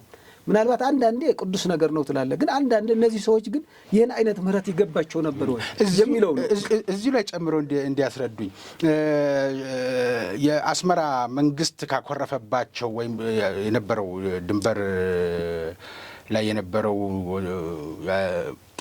ሞት አልባው ጦርነት የሚባለውን ከተላቀቀ በኋላ ሰራዊቱ ሁለቱ ሀገሮች ጥሩ የድሮ ወንድማማችነት ስሜታቸው ተመልሶ ነበር። ጠቅላይ ሚኒስትር ዶክተር አብይም አስመራ፣ ፕሬዚደንት ኢሳያስም አዲስ አበባ ጎብኝተው ነበር። እንግዲህ የህወሓት ጦርነት መጣና አጥፊዎቹም ታሰሩ ማለት ከጦርነቱ በኋላ የፕሪቶሪያም ስምምነት ለዘላቂ ሰላም ሲባል ቢያንስ አንጻራዊ ሰላም እንኳን እንዲሰፍን በሚል የፕሪቶሪያ ስምምነት ሲፈረምና የነስብሃት ነጋ ሲለቀቁ ፕሬዚደንት ኢሳያስ አኮረፉ። ኦፊሻሊ አንደኛው መነሻቸው ይሄ ነው። ዛሬ ግን ብጻይ ያሏቸው ነው ስብሃት። ትናንት በጠቅላይ ሚኒስትር ዶክተር አብይ እርምጃ አኮረፍኩህ ያሉት ሰው ዛሬ ብጻይ ብሎ ለሚያንቆለጳጵሳቸው ሰው ጓድነታቸውን ሲያሳዩ በቀጣይ የቤት ስራ እቅድ ደግሞ ከነሱ ሰዎች ጋር ሆነው የኤርትራን ግዛት እንደፈለጉ እንዲሆኑበት፣ መሳሪያ እንዲታጠቁበት፣ እንዲለማመዱበት አድርጎ አብሮነትን መፍጠር ኢትዮጵያን ለመጉዳት የተዘብራረቀ ነገር አይደለም። ፖለቲካ ስለሆነ ነው። ፖለቲካ አንዳንድ ጊዜ እንደዚህ ይገለባበጣል ይባላል። እርስዎ ምንድን ነው ትዝብቶ እዚህ ላይ? አሁን ምን መሰለ እዚህ ጋር በጣም ያሳዝነው ነገር ህወሓት በነገራችን ላይ ይነስብሃት ገና ከጠዋቱ ጀምሮ ለምን 18 ዓመተ ምህረት በሳህል በረሃ ላይ የተወሰኑ የኢትዮጵያ ጫካ የገቡ የስርዓቱን ተቃውሞ ምናልባት ሰላማዊ እንቅስቃሴ እዚህ ሀገር አንችልም ብሎ ጫካ የገቡና አንዳንዱ ደግሞ ያኮረፉ ያ መሬት ላራሹ ተጠልፎብናል ያው በመንግስት በወታደራዊ መንግስቱ ምክንያቱም የተወሰነ ኃይሎች መሬት ላራሹ ተጠቅሞ በዚህ ወደ ስልጣን መምጣት ሲፈልጉ ነበር። በአቋራጭ ደግሞ ያኛው የታጠቀው ኃይል ቀማቸው። ስለዚህ አኮርፎ እንትን ጫካ ያገቡ ሰዎች በጣም በሚገርም ነገር የኢትዮጵያ ቀኝ ገዢ ማነው ኤርትራ ቀኝ ገዢ የኢትዮጵያ ቀኝ ገዢ ነበረች ብሎ እጁን አውጥቶ የተናገረው ማን ነው? ገና ለገና ሽፍታ ሆኖ ስብሐት ነጋ ነው። የተወሰኑም አንድ ተገንጣይ ምናምን ሌላ ኢትዮጵያውያንም ነበሩ። ሌሎቹም ግን እነ ኢህአፓ ምናምን ነበር። አይ እሱ የኛ ማንዴት አይደለም፣ እሱ እኛ እኮ ስርዓቱ ለመታገል ነው የወጣ ነው እንጂ ስለ ሉዓላዊነት ስለሚመለከተው ለሀገሪቱ መንግስት ስታቋቋም ጊዜ የሚወሰን ነው ብሎ ሳይስማሙ የወጡ ሰዎች ናሉ። ምናልባት እነ ስብሐት ቋሚ ባሪያ ናቸው፣ የገረዶች ናቸው። የእንትኑ ምናልባት በትጥፍ በሆነ በፈለገ ቢቀጣቸውም ለሱ ታዛዥ ናቸው ምን ጊዜ። ስለዚህ ምናልባት እኔ እንደው አንዳንድ የምንላለው እንደው ሻዕቢያ የተሻለ ነው ብዬ አስበው ምንድነው አሁን ለምሳሌ ህወሓት ይጥፋ ብሎና ይሄ መንግስት አይ ነው ይቆይ ብለዋል። ያኔ ያኮርፈዋል። ኦኬ ስለዚህ ለነሱ ለሻዕቢያ ህወሓት ማለት የቤት ሰራተኛ ነው፣ ምንም ጥያቄ የለውም። የቤት ሰራተኛ የሆነ ምንም የማታውቅ የቤት ሰራተኛ ትወጣ ትገባ እንደዚህ ነገር ነው፣ የራሱ የቅጥረኛ ማለት ነው። ስለዚህ ቢፈልግ የትም ጊዜ ቢደውልላቸው ቤቱ ከተፍ እንደሚሉና በቃ ያዘዝከን ነገር እንፈጽማለን ብሎ ቃል እንደሚገቡለት ያውቃል የሻዕቢያ መንግስት። ነገር ግን ያን ምን ነበር መሰለኝ ሐሳቡ አይ እነዚህ ሰዎች ዛሬም እሺ ይልሃል፣ ነገ ደግሞ አይታመኑም። እንደገና የሆነ እድል ሲያገኙ ደግሞ ለመካድ ትንሽ እንትን አይሉ ምንም አይቸግራቸውምና ይሄ ነገር እንትን ነበር ለነሱም። አሁን ምንድነው ያሰቡት ምናልባት ከኢትዮጵያ ጋር ያለው ልዩነት በዚህ ደረጃ እንትን የሚሆን ከሆነ እነዚህ ተጠቅመን ደግሞ መከላከል አለብን ነው። አሁን ለምሳሌ ጦርነቱ ወደኛ እንዳይመጣ እዚህ ላይ መከላከል አለብን። ፕላስ ደግሞ አገልጋያችን ህወሓት ስላለ ህወሓት ለኛ ይጠቅመናል በሚል አኳያ ነው እነሱ ህወሓት። ስለዚህ ስለ ሞራል ትናንት ምን ብለን ነበር ምን የሚለው ነገር እነሱም አይሰራም፣ በእነሱም ላይ አይሰራም። አንድ ለአለቃቸው ምን ጊዜም ታዛዥ ስለሆኑ ትናንት ምን ነበር ምናምን የሚለው ነገር ብዙ የሚያስጨንቀው ወደ ኋላ መለስ ብሎ አያስቡ እሱ አያስቡም። ተው ግን የሚያሳዝነው ምንድነው እውነት ለሚያስተውል ሰው ግን ትናንት እነሱ ካልጠፉ ብሎ አኩርፎ የነበር ኃይል ዛሬ ደግሞ የነሱ ቀዳሚ ገረድ ሆኖ እዚህ ላይ ሲገኙ ግን ለሞራልም ለታሪክም በጣም የሚያሳዝን ነው። ነገር ግን ምን መሰለ አሁን ያለው ግንኙነትም ብዙም መርህ እንትን የለውም። በነገራችን ላይ የሆነ መሰረት የለውም። ምንድነው እስኪ ለማንኛው መከላከያ ይሆናሉ ወይም ደግሞ የሆነ አድቫንቴጅ ይኖራል። ፕላስ በሩ እዛ ላይ ሲከፈት ደግሞ የንግድ እንቅስቃሴ ሊኖር ስለሚችል እኛ እንጠቀማለን ከሚል ነው እንጂ ሻዕቢያ ለነሱም አያምናቸው ምን ጊዜም ብዙም እንደ እንትን አይቆጥራቸውም። በነገራችን ላይ ግን ይጠቀምባቸዋል፣ የሆነ ችግር ጊዜ ይጠቀምባቸዋል። በዚህ ላይ ግን ህወሓት ዛሬ የኢትዮጵያ አቅም ወይም ደግሞ የመንግስት አቅም መገዳደር የሚችል አቅም የለውም። ያለው አማራጭ ያው ጥገኝነት መጠየቅ ነው ወደዛ አካባቢ ወስዶ። ግን ያላቸው አሁን ግንኙነቱም ቢሆን ብዙ መሰረት አለው ማለት አይቻልም። አሁን ለምሳሌ ሰሞኑ ትናንት ነው ዛሬ በሰልፍ እንትኑ ድንበር ላይ ከዚህ በኋላ በቃ ጥላቻም ሰብረነዋል ተገናኝተናል የሚል ነበር። እዛው ላይ ባንዲራ ህወሓትና ሻዕቢያ የሆኑ ሴቶች ነው። ጥሩ ነው እንግዲህ የሰዎች ሰላም ማየት እሱ ድሮም 2010 ነበር እነሱም በእኛ በኩል ስላልመጣ ብሎ ነው ያኮረፉ እንጂ ከዛ ስታዩ ምንድነው የኤርትራ ባንዲራ ብቻ ነው የሚወለበለው እንትኑ የህወሓት የለም የኢትዮጵያም የለም። ስለዚህ ምንድነው እነዛም ቀላል አይደሉም። በነገራችን ላይ መጨረሻ ላይም እነሱም በሚያዋጣቸው መንገድ እነሱም ጥሎ እንደሚሄዱም ምንም እንትን የለም። ብዙም እነዚህ አይታመኑም። ግን አሁን ማሰብ ያለብን ምንድነው በዛ ጀርባ ደግሞ ሌሎች ኃይልም አለ። ለምሳሌ ሱዳን ውስጥ አለ የታጠቀ ኃይል፣ ግብጽ ደግሞ በዚህ በኩል አለች። ምናልባትም የመካከለኛው ምስራቁም ጥሩ ጤናማ አይደለም ያለው። አሁን የነ ኢራንና የነ እስራኤል ፍጥጫም ራሱ ትንሽ ይያያዛል። ለምሳሌ ሱዳን ላይ ይመጣሉ። ሱዳን ላይ ደግሞ ማን ከማን የሚለው ደግሞ ህወሓትም በዚህ አጋጣሚ አስተላለፉ ይጠቀምበት ይችላል። ምንድነው አጠቃላይ ለዚህ አካባቢ ለመተራመስ አንድ በሽፍታ ደረጃ በአሸባሪነት ደረጃ ግን አገሪቱ ልበጠብጥ ችሎታ እድሉም አለው ህወሓት። ስለዚህ አሁን ኢትዮጵያ ከምንም ጊዜ በላይ ጥንቃቄ የሚያስፈልግባት ደረጃ ማለት በጣም መንግስቱም ህዝቡም በንቃት ምንድነው አሁን ለምሳሌ አንዳንድ የጥላቻ ያለው ሰው አለ። ግን ሀገር አንዴ ካጣራት ከዚህ በኋላ ደግሞ መልሰን ለመገንባት አንችልም። መንግስት ግን ዛሬ ያለ ነገ በሆነ አጋጣሚ ሊቀየር ስለሚችል ብዙ ቅድሚያ የምንሰጠው የሀገር አንድነት የሀገር ህልውና ነው መረጋገጥ ያለበት። ህወሓት ግን ኢትዮጵያ የምትባል ሀገር ፈርሶ ማየት ትልቁ እንትን ነው። አሁን እኔ ማልገዛት ከሆነ ኢትዮጵያ መፍረስ አለባት ይላል። አሁን ለምሳሌ 2 ሚሊዮን ኢትዮጵያ ተጋሩ እዚህ ውስጥ አዲስ አበባም ከአዲስ አበባ ውጭም አሉ። እነዚህ ሰዎችም እንኳን ሲፈርስ ምን ይሆናል ቢል እንዳው የነሱ ሞት ነው የሚመኘው። ልክ ተፈናቃይ ለፖለቲካ ቁማር እንደሚጫወትባቸው ትግራይና አሁን ሱዳን ያለው ጉድ ነው የምታይ። መልሱን ሲል አይ አትመለሱም ታጠቁ እያሉ $300 ለአንድ ታጣቂ ለአልቡርሃን አከራይቶ ነው የሚጠቀመው። እነዛ ያሉ አመራሮች ለነሱም እስከ $10,000 የሚደርስ ይከፈላቸዋል። አየስ አሁን እነሱ በሰው ስለሚነግዱ መፈናቀሉና ጦርነቱ ትልቅ የቢዝነስ ምንጭ ስለሆነ ለነሱ ሰዋዊነት የሚባል ነገር በህሊናቸው የለም። ስለዚህ እነዚህ ሰዎች እንዲህ አይነት ብጥብጥ ሲፈጠር በዚህ ብጥብጥ ውስጥ በተለይ ደግሞ አሁን በዛኛው በኩል በኤርትራ በኩል የተከፈተው በር ለነሱም በትግራይ በረሃዎችን ላይ ህዝብ እንደማያስጠጋቸውና ደጀን እንደማይሆንባቸው አረጋግጠዋል። ለዛም ነው እንግዲህ ተራርጦ እግሩን ወድቀው ለሻዕቢያ አደራ ያሉት በዚህችን ክፈትልን ብሎ። ከዛ በኋላ ደግሞ ምንድነው ግብጽም በዚህ አደራ ምናልባት የሆነ ተስፋ ሳትሰጣቸው ወይ ደግሞ ከለላ ሰጣቸዋለሁ ሳትል ቃል ሳትገባላቸው አልቀረችም መሰለኝ። አሁን የሚሰማው ነገር አለ። ጦርነቱን በሆነ አጋጣሚ ተጀምሮ ቶሎ ከተሸነፍን የት ጋር ነው ግብጽ ነች ለነ ደብረጽዮን ጥገኝነት የምትሰጠው? አዎ አሁን ምንድነው የሆነ ቦታ ላይ ጥገኝነት የሚሰጠን አገር መጠየቅ አለብን ብሎ ኦልሞስት እዚህ ላይም ውሳኔ ደርሷል። ምክንያቱም ከዚህ በኋላ የትግራይ ህዝብ ደጀን ይሆንብን አይችልም። ስለዚህ ምናልባት እንኳን በጦርነት መሸነፋችን ስለማይቀር ተሸንፈን የት ጋር ነው የምንደበቀው ወዴት ነው የምንሸሸው የሚለው ኦልሞስት ስምምነት ላይ አንድ ውሳኔ ወስነዋል። እነሱም ከግብጽ አያልፍም ወይም በኤርትራ በኩል አድርጎ እንዲወጡ ደግሞ ቃል ገብተላቸው ሊሆን ይችላል የሻዕቢያ መንግስት። ስለዚህ እነሱም ዛሬ ያላቸው አማራጭ በዚህ ብጥብጥ በኩል ራሳቸው ከተጠያቂነት ህዝቡም ሊበቀሉት ይፈልጋሉ። ምናልባት ህዝቡ በጌታቸው ጊዜ በጣም አምርሮ እንደሰደባቸው አወቁ። ብሶቱን ምን ያህል ጊዜ ካገኘ በህግ እንደሚጠይቃቸው ምን ያህል እንደሚቀጣቸው ስለተረዱት ህዝቡም እንዲጎዳ፣ እንዲበተን፣ እንዲጠፋ አሁን ያለው ወጣት ስደቱ ምናምን እነሱም አሉበት በድለላ ደረጃ ከዚህ እስከ ውጭ ተደራጅቶ በድለላ ደረጃ አሉ። በቃ ገና ከውጭ ጀምሮ እኔ እቀበላለሁ እያለ ያ ሁሉ ሰንሰለት እስከ መካከለኛው ምስራቅ የእነሱም ማፊያዎች ነው ያሉት። ለምን ወጣቱ አዩት። በጌታቸው ጊዜም ራሱ ትንሽ እድሉ ሲያገኝ ምን ያህል በአስተሳሰብ በጣም ይበልጣቸዋል። መጠየቅ ጀመረ። ፕላስ ደግሞ የሚጠይቀው ጥያቄ በጣም አደገኛ ጥያቄ ነው። እነዚህ ሰዎችን ለእኛ አንድ ቀን ማስተዋያቁም እኛ ሸውደውናል። ስለዚህ ከዚህ በኋላ እነዚህ ሰዎችን ካርፉ ይረፉ፣ የማያርፉ ከሆነ ደግሞ እኛ የራሳችን እርምጃ እንወስዳለን የሚለው ኦልሞስት በጌታቸው ላይ የነበራቸው እምነት ወጣቱ ተማምኖ ለነዚህ የሰጡት ማስጠንቀቂያ ከዚህ በኋላ ይሄ ህዝብ መጥፋት ምን ያለበት ሀገሪቱ መበጥበጥ ነው ያለበት። ስለዚህ ለዚህ ደግሞ ኢትዮጵያን መበጥበጥ የሚፈልጉ ኃይሎች አሉ፣ ታሪካዊ ጠላቶችን ከእነሱም ጋር እናብር የሚለው ውሳኔ ወስነዋል። እንደው ስለ ሴራ ፖለቲካ አቶ ስብሐት ነጋን ስናነሳ የህወሓትን ሴረኝነት የአመራሩን ሴረኝነት እናውቀዋለን። እንደው አሁን የነገሩኝ ኢትዮጵያ እንድትፈርስ ከሚፈልጉ ህወሓትና ሻዕቢያ እንኳን ሊጋለቡ የሚችሉ ናቸው። ግን በዋናነት ካይሮ ትጠቀሳለች። እስከቻላችሁ ድረስ ኢትዮጵያን ለማፍረስ የቻላችሁትን መስዋዕትነት ክፈሉ። አስፈላጊው ነገር በእኔ እጅ አለ።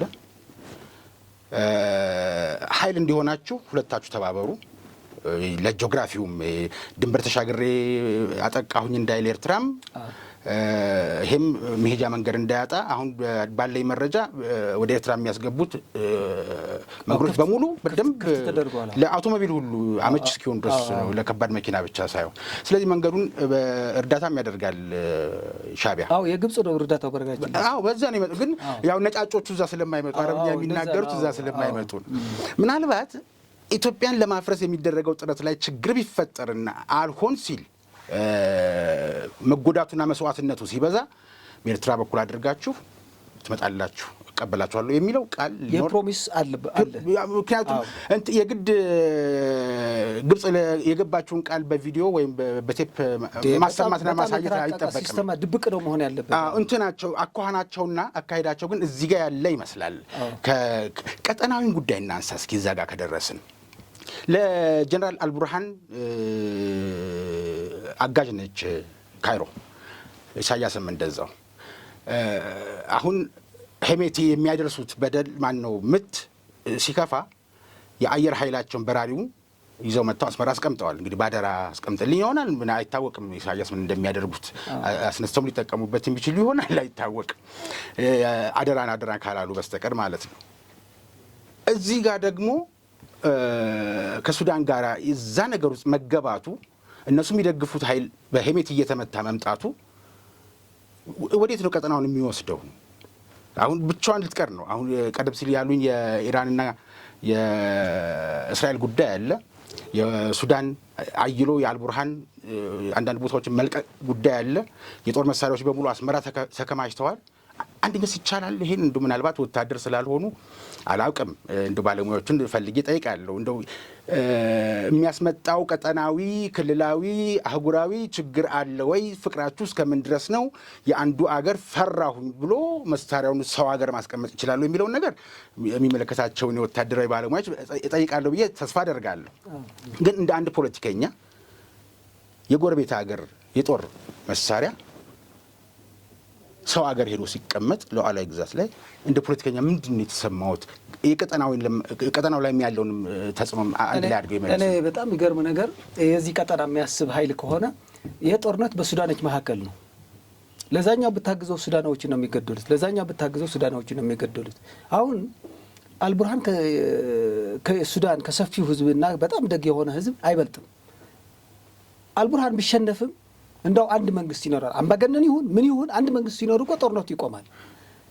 አትሊስት እንኳን የውስጥ ጉዳያችሁ በራሳችሁ ጨርሱ ማለት እኔ ሻዕቢያ በእውነት በዚህ እጁ ማስገባት በፊት እኔ በጣም አድንቀው ነበር። ፕሬዚደንት ኢሳያስ እኛ ማንንም አንደግፍም፣ የሱዳን ህዝብ ግን ደግፋለን። ረጅም ጊዜ እንደዛ ነበር። አዎ እንደዚህ ነበር። ምናልባት አንተ የምትከታተሉ ከሆነ በጣም አድንቀው ነበር። ለምን በሰው እጅ ላይ ለምሳሌ እኛ ትንሽ ያቸገረ ምን ነው ህወሓት ወንበዴ ነው፣ ጸረ የትግራይ ህዝብ ነው ምቆረቆርለት የሚል ህዝብ ሲጨፈጭፍ የሚውል ኃይል ነው። ለዚህ አትደግፉ ስንል ነበር ለውጭ ኃይሎች።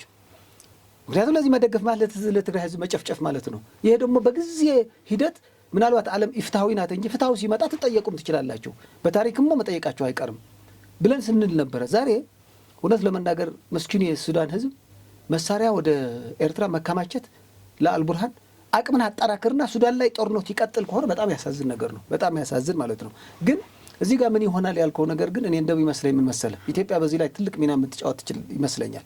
ባለፈው ጥሩ ምናልባት ምን ውጤት አመጣ የሚለው ነገር ያው እንግዲህ የውስጥ የዲፕሎማሲ ቋንቋ እንትን ስለሆነ የመንግስት ሚስጥርም ስለሆነ ማውቀው ነገር የለም። ግን እንደምታውቀው በቅርብ ጊዜ አቶ ጌታቸው ረዳ የምስራቅ አፍሪካ ልዩ አማካሪ የጠቅላይ ሚኒስትር ሆኖ ተሽሞ ባለፈው ከሬድዋን ሁሴን አካባቢ ከሚኒስትር ይመስለኛል አምባሳደር እዛ ደርሰዋል። ዛሬ የአልቡርሃን አቅም የህወሓት ታጣቂዎች ናቸው። ተሸንፎ ነበር። የግብፅ ሎጂስቲክስና የሰው ኃይል የህወሓት የሰው ኃይል ተዋጊ ናቸው። ይሄ በተጨባጭ እዛ አለ አንድ ልጅ የሚደውልልኝ ከሱዳን በቃ የኛ ኃይል ነው እንግዲህ ወደ ካርቱም የመለሰው አለኝ ልጁ። ምክንያቱም ተሸንፎ ከካርቱም በጣም ርቆ ነበር። በእርግጥ ተሸንፎ ራቀ። ያኛም ሁለቱም በሱዳን ምድር ስለሆነ ጦርነቱ ለሱዳን ህዝብ እየጎዳ ነው። አዎ ግን ምን መሰለ ሁለቱም ለረጅም ጊዜ ከሚዋጉ አንድ አሸንፎ አንድ አምባገነን መንግስትም ቢሆን አንድ መንግስት ቢኖራቸው አትሊስት ሱዳኖችን እስከ 12 ሚሊዮን ኦልሞስት 40% ህዝቡ ተፈናቅሎ ሜዳ ላይ ነው ወድቀ ያለው።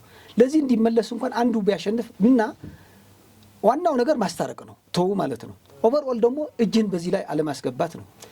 አሁን ህወሓት ለሱዳን ህዝብ እየጠቀመው አይደለም። ለአልቡርሃን ደገፈ ማለት የታጠቁ ኃይል ሱዳኖችን የገደሉ ያሉት። ስለዚህ የትግራይ ህዝብ ከሱዳን ጋር ከዚህ በኋላ ይኖረው ማን እንደሚያሸንፍ አይታወቅም። ነገር ማንም ቢያሸንፍ ሱዳኖችን አንድ ቢሆኑም እንኳን እናንተ እኮ ከእንትናን አብራችሁ ሱዳናዊዎች ናችሁ ስትገድሉ የነበር። አልቡርሃን ከቀጠለ ምናልባት አልቡርሃን ወዳጃቸው ሊሆን ይችላል። የሱዳን ህዝብ ግን ከዚህ በጣም እየተጎዳ እሱን ለማንሳት ፈልጌ ነው። አሁን ቢያዙ ቢማረኩ ትግርኛ ቋንቋ ተናጋሪ የሆኑ ኢትዮጵያውያን ናቸው በተጨባጭ ያሉት። ይህን ነገር እያደረገ ያለው ህወሓት ነው። እድሜውን ለማርዘሚያ የካይሮ ገንዘብ አቅላስ አጥቶት የኢትዮጵያን መልካም ገጽታ የሚያበላሽበት ደረጃ ላይ አይደርስም ወይ? ነገ ማንም ያሸንፍ ማንም፣ ያ የነሱ የውስጥ ጉዳይ ነው።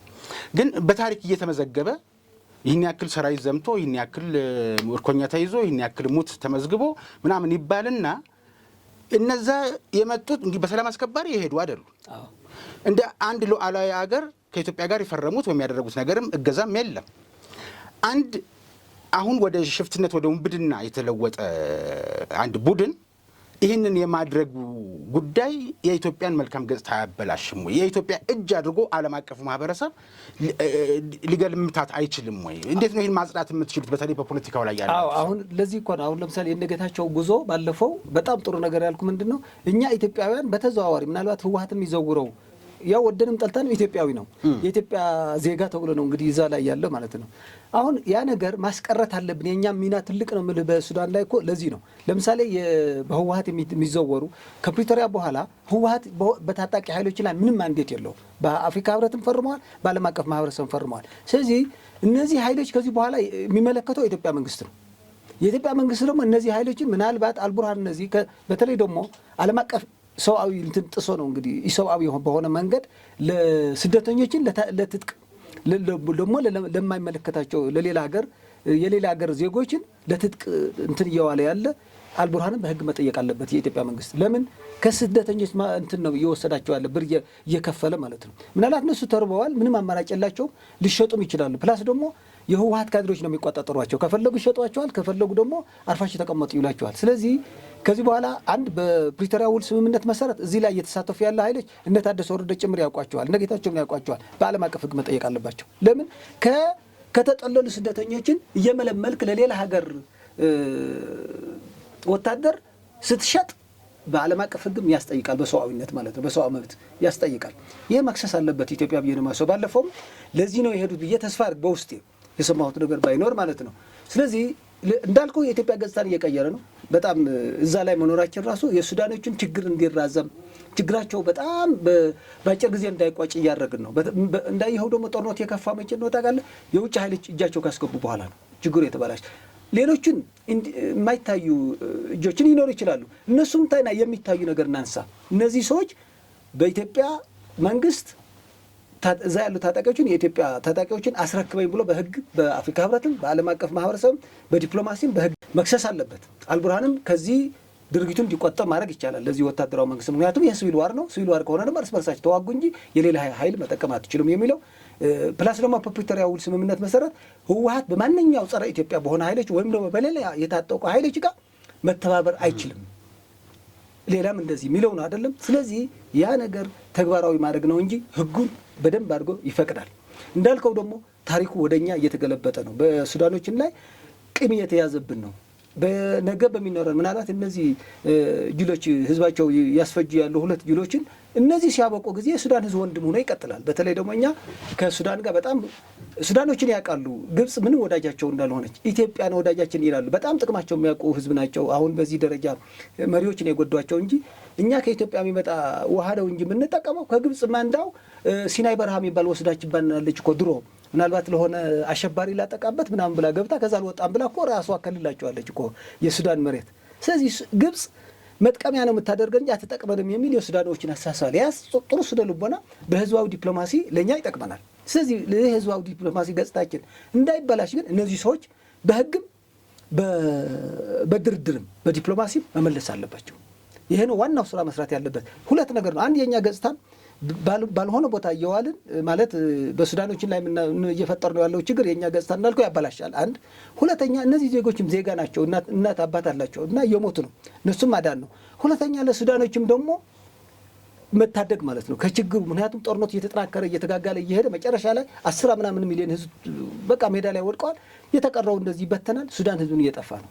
በዚህ ሱዳን ህዝብ መጥፋት ላይ እጅ ሊኖረን አይገባም። ስለዚህ የኢትዮጵያ መንግስት በደንብ አበክሮ ከሰራ እንዳልከው ቀጠናው እየተፋፋመ ያለ ጦርነትም የሱዳን ጉዳይ ካበቃ በኋላ መርገብም ይችላል። የሱዳን ሁኔታ ሲያበቃ ጊዜ ደግሞ በኢትዮጵያና በኤርትራ የሚኖረው ልዩነትን ከጠረጴዛ ላይ ሊያልፍ ይችላል።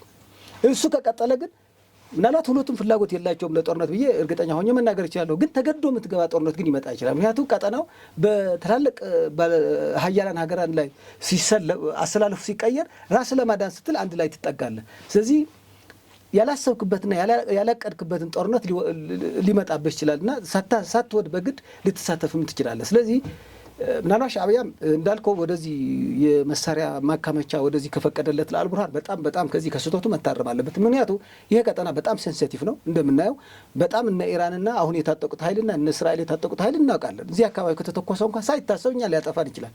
በጣም ባዮሎጂካል አደጋ ያለው ኬሚካል ያለው መሳሪያ የታጠቁ ያሉ። ስለዚህ እኛ ምንም የሌለብን የአፍሪካ የዚህ የቀጠና ህዝቦች ግን መተሳሰብ ነው ያለብን። አልቡርሃን ካልቻለ እጁን መስጠት ነው ያለበት። ምክንያቱም ጦርነቱ እየተጋጋለ ማን ነው የሚያስተዳድሩ ነገር? ይሄ ነው መምከር ያለበት ሻዕቢያ። አሁን ተጨማሪ መሳሪያ አተካማች ህዝቡ እያለቀ ነው። ዛሬ ድረስም እኮ ስንት ሚሊዮኖች በዓለም ላይ አስከፊነቱ ኦልሞስት በቀዳሚነት እንትን ነው። አሁን በቀዳሚነት ተቀምጠዋል፣ ተመዝግበዋል በዓለም 12 ሚሊዮን ከ46 ሚሊዮን 12 ሚሊዮን ኦልሞስት ወደ 40% በቃ ሜዳ ላይ ወድቀዋል። ለዛም እርዳታ ያለም እንደምታውቀው የእሰይድ ምናምን የሚባሉ ትራምፕ ከመጣ በኋላ አስቁመዋል። እርዳታ ያለም አሁን የትግራይ እንትን የኢትዮጵያውያን ህወሓት እዛ ያካመቻቸው ተፈናቃዮችን በረሃብ እያለቅ ነው እያሉ ይደውልኛል። እኔ መንግስት አይደርስልንም ወይ? እነዚህ እኮ በቃ ሽጠው እየበሉን እኮ ነው እነዚህ እያሉ አሁን አንዳንዴ እንኳን ቢመጣ ግማሽ ለኛ ነው ብሎ ግማሽ ነው የሚሰጡት። 15 ነው ለአንድ በተባበሩ መንግስታት እርዳታ የሚፈቀደው 8 ለነሱ ወስዶ 7 ነው ለኛ የሚሰጡት። እሱም አልፎ አልፎ ነው። አንድ ሊትር 5 ሊትር ሲመጣ ከ5 ሊትር 1 ሊትር ነው ለኛ የሚሰጠን፣ 4 ሊትር ራሳቸው ነው የሚሸጡት። ስለዚህ በጣም እንደ ዕቃ እየተጫወተብን ነው የሚሉ ብዙ በጣም እንትን የሚደውልኝ ሰዎች አሉ። በጣም ተሰምቷቸው ማለት ነው መሯቸው። ሰው ምንድን ነው የኢትዮጵያ መንግስት በዚህ በሱዳን ላይ ባለው በኩል ያው ጥሩ ነው። አተኛታቸውም የምስራቅ አፍሪካ እንትን አለ ከአሜሪካኖችን ከተጽዕኖ ፈጣሪ ሀገራትን በጦርነቱ ምክንያትም ከዚህ በፊት በውጭ ጉዳይ ሚኒስትር በነበረበት ጊዜም ጥሩ ግንኙነት አለው። ይሄ ይጠቀምበት። በተለይ ጌታቸው ለዚህ ሀገር ከነስብሀት ፈለግን ተከትሎ ለዚህ ሀገር ጎድተዋታል። እውነት ለመናገር ያስተማረችው እሱ ኢትዮጵያ ይጠላል ብዬ አላስብም። ግን ያው የገባበት ዓላማ ጎትቶ ነው ያስገባው። ያው ከስብሀት ነጋ ፖለቲካ ክፋትን ተምራለሁ ብለዋል። ስለዚህ ለዛም ደግሞ ይቅርታም ጠይቀዋል። ይቅርታም ጠይቀዋል።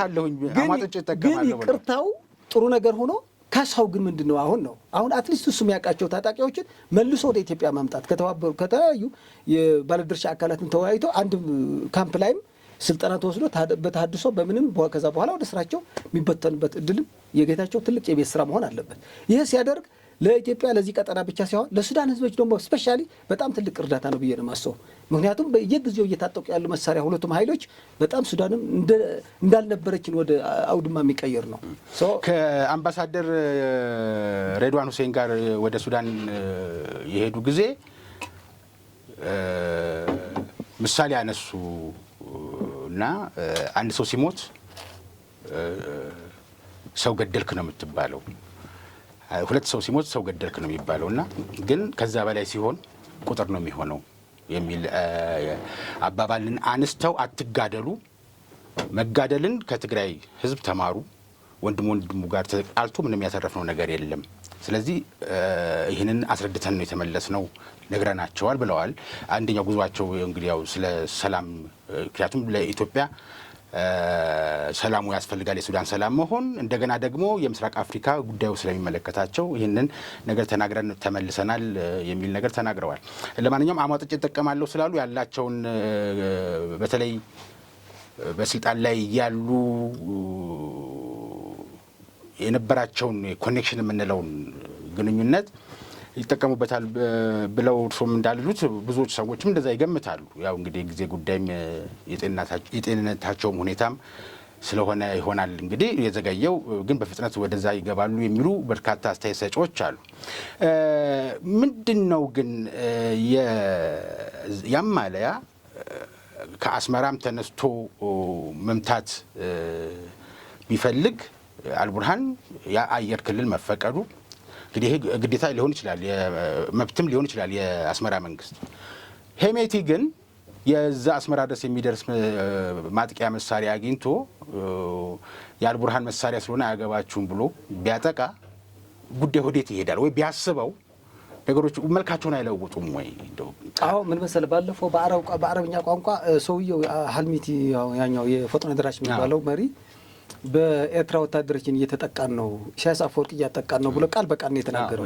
ኃይላችን አስተባብረን ኃይላችን አስተባብረን ደግሞ እንበቀላለን የሚል ነው ቢያደርጉት ያልኩት። አዎ አሁን ምንድን ነው ሻዕቢያም ከዚህ ፍርሃትም ሊሆን ይችላል የማይቀርልኝ ከሆነ እኔም የነ አልቡርሃን ኃይልን ይዤ በቃ ልመክት ሊሆን ይችላል።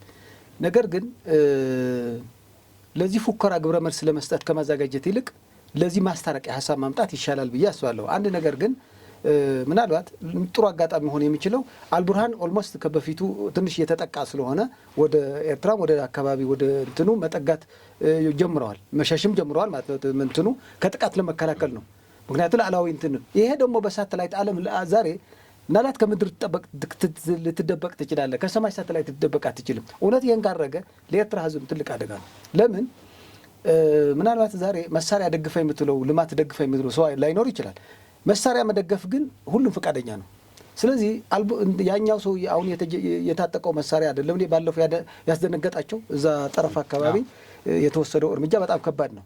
ምናልባት ተጨማሪ ኃይል ደግሞ ወይም ከእስራኤል ወይም ከሆነ አካባቢ አግኝቶ አስመራ ላይ ቢመታስ የኤርትራ ህዝብ እንደገና እንደ ሱዳን ህዝብ ይመሰቃቀላል። እውነት ከሆነ ይሄ የምትለው ይዛ ወስዶ ማከማቸት ኖት ኦንሊ ለሱዳን ብቻ ለኤርትራም ጭምር አደጋ ያመጣል ማለት ነው። ሰውየው ደግሞ ብለዋል እንበቀላለን ብለዋል። ምናልባት የበፊቱ ምናልባት እስከ ኤርትራ ሄዶ መጥቃት እቅድ ላይ ኖረው ይችላል። ዛሬ መሳሪያ ወደዛ ተጭነው ከሆነ እንደምትለው የጦር ጀትን እዛ ወስዶ አከማችቶ ከሆነ ከዛ ተነስቶ እንደሚያጠቃው ስለማያውቅ ገና ለገና ፕሮአክቲቭሊ ሄዶ ማጥቃት መብቱ ነው የሚሆነው ማለት ነው። ይሄ ሰውዬ ለምን የአልቡርሃን እስከሆነ መረጋገጫ በሳተላይት ካገኘ በእጅ ላይ። ስለዚህ እዚህ ላይ ምናልባት በቀጠና ያለ አስተሳሰብ ምናልባት ወይም በጣም በደንብ አልተገነዘቡትም እንጂ ምናልባት ዋናው ነገር ለአልቡርሃን መደገፍ ራሱ ወንጀል መሆን ቀርቶ ፕላስ ደግሞ የምሽግ እንደገና ደግሞ የጦር ቤዝ እንሰጣለን ማለት ደግሞ በጣም በጣም የኤርትራ ህዝብ የኤርትራ ኤሊትን መቃወም ያለበት ይሄ ይታሰባል። ከተቻለን በማስቆም ላይ በመተባበር የሱዳን ህዝብ ሰላም እንዲያገኝ በመተባበር ነው። አለበለዚያ ግን እጃችን በመሰብሰብ ላይ ኖት ኦንሊ በሱዳን በኢትዮጵያ እኛ ሉዓላዊነት ተወደደም ተጠላም በሉዓላዊነት ባድመ ምናምን ብለን ስንት የተዋጋ ነው። በእርግጥ የኤርትራና የኢትዮጵያ ህዝብ እንግዲህ በጥቂት ባንዳዎችን የተፈጠረ መገንጠል ነው እንጂ ብዙ ማህበራዊ ኢኮኖሚያዊ ትስስራችን ዛሬም ድረስ አንድ ላይ ነው ያለው። ግን ያ ነገር ተወያይተን ወደ ቀልባችን እስክንመለስ ድረስ ሉዓላዊ ሀገር መሆናችን ግን መዘንጋት አይገባም። ባለፈው አሁን ለምሳሌ ከዚህ አንድ የጌታቸው አሰፋ ቃል አቀባይ የሆነ አንድ አክቲቪስት እሱ ነው መረጃ የሚሰጠው። ሰውየው እዚህ ኦሮሞ በጉድፌቻ ነው ያደገው። እንግዲህ ጸረ ወለጋ የነበረው ነው። ያው እንግዲህ ያንን ጌታቸው አሰፋ መልምሎ እነዚህ ኦነግ እየጠቆመ ሲያስገድል ስለነበር ነው ሸሽቶ ወደዚያ ሄደው። ስለዚህ እነዚህ ሰዎች ድንበር ተሻግሮ መሄድ ትክክል አይደለም። እኛን አናደርጎም እነሱም ማድረግ የለባቸውም። ለምን ያለን ልዩነት እንዳለ ሆኖ በፊት ሉዓላዊነት አሁን ላለው ተጨባጭ እውነት ግን ሉዓላዊነት አለ በዚህም በዛ። ስለዚህ ሉዓላዊነት መከባበር አለብን። እነሱም ሉዓላዊነታችን ድንበራችን ይካለል ካለ ሉዓላዊነት ተቀብለዋል ማለት ነው። ሉዓላዊነት ከተቀበሉ ለምንድን ነው ያለ ኢትዮጵያ ፍቃድ የፈለገ ልዩነት ቢኖር ኢትዮጵያን መንግስትን ሳይፈቅድ ይህን አይነት ግንኙነት ለማንም ይጠቅማል? ተጋግሎ መጨረሻ ደግሞ 20 ምናምን ዓመት የደቀቀው የኤርትራ ህዝብ እንደገና የጦርነት ሰለባ ቢሆንስ? በጣም በሚገርም ነገር እኛ እኮ በውስጣችን ያለ ችግር ሰብሰብ ካደረግነው እኮ 120 ሚሊዮን ህዝብ አለ። በእርግጥ 120 ሚሊዮን ህዝብ ስላለ መሞት አለበት ማለት አይደለም፣ ግን የመመከት አቅሙ በብዙ እጥፍ ከኤርትራ ይበልጣል። ስለዚህ በዚህ በኢትዮጵያ ላይ እንደፈለክ እንደዚህ ማድረግ አንድ ዓለም አቀፍ ህግ አይፈቅድም። ፕላስ በህዝቡ መካከል ያለው ቁርሾ እንዲረግብና ወደ ተሻለ ሰላም እንዲሸጋገር ከማሰብ አሁን ደግሞ መልሳ ወደዚህ ወደ ኋላ ቀር የሆነ አስተሳሰብ ስንት ዋጋ ወደ አስከፈለን አስተሳሰብ መምጣት ግን በጣም ትክክል አይደለም። እንኳንም ጦር መሳሪያ ልታካማች ያለ የሀገሪቱ መንግስት ፍቃድ ባለፈው ያደረጉ የአክቲቪስት ምናምን ብሎ ግንኙነትም እኔ በደንብ ነው የተቃወሙ። ለምን ኦፊሻል ከሆነ ጥሩ፣ አልበለዚያ ደግሞ እውቅና ያስፈልጋል። አሁን ለምሳሌ አልተጌታቸው ምን ብሎ ነበር? ከኤርትራ ጋር ተገናኝተን ነበር፣ ግን ደግሞ ከዚህ ከፌደራል መንግስት ፍቃድ ጠይቄ አብይም ችግር የለውም ማገናኘት ትችላላችሁ ብለው ነበር። ያ ለምን ፕሮቶኮል ነው፣ የሀገር ሉዓላዊነት ነው። ይሄ ለምን አይደረግም? ስለዚህ ከዚህ ድርጊት መቆጠብ ለሁላችን ስለሚጠቅም ማለት ነው። እንዲሁ ቀጠናዊውን ሁኔታ አየንና በዚህ የፖለቲካ ውጥረት በዚህ ያንዣበበ አደጋ እንደገና ደግሞ እዚሁ አካባቢ ላይ እዚሁ ቀጠና ላይ ደግሞ ከሰማይ ጦር አውሮፕላኖች የሚዘንበው እቶን ከታች የሚተኮሰው ቅንቡላ ንጹሐንን እየፈጀ ባለበት ሁኔታ ግን በየትኛውም ተሽሎክሎክ ሄጄ ኢትዮጵያ ፈርሳ ማየት ነው ምኞቴና ፍላጎቴ ያለን ቡድን ፊት ሰጥታ እና ወደዚህ እያለች እንደ ዳዴ እንደሚል ሕፃን እጁን ዘርግቶ እያባበለ ያለው ሻዕቢያ እነዚህ ሰዎች እስከምን ድረስ ነው የሚልካቸው የሚያደርሳቸው? መጨረሻቸው ምንድን ነው የሚሆነው ብሎ ያስባሉ? አንድ ነገር አለ።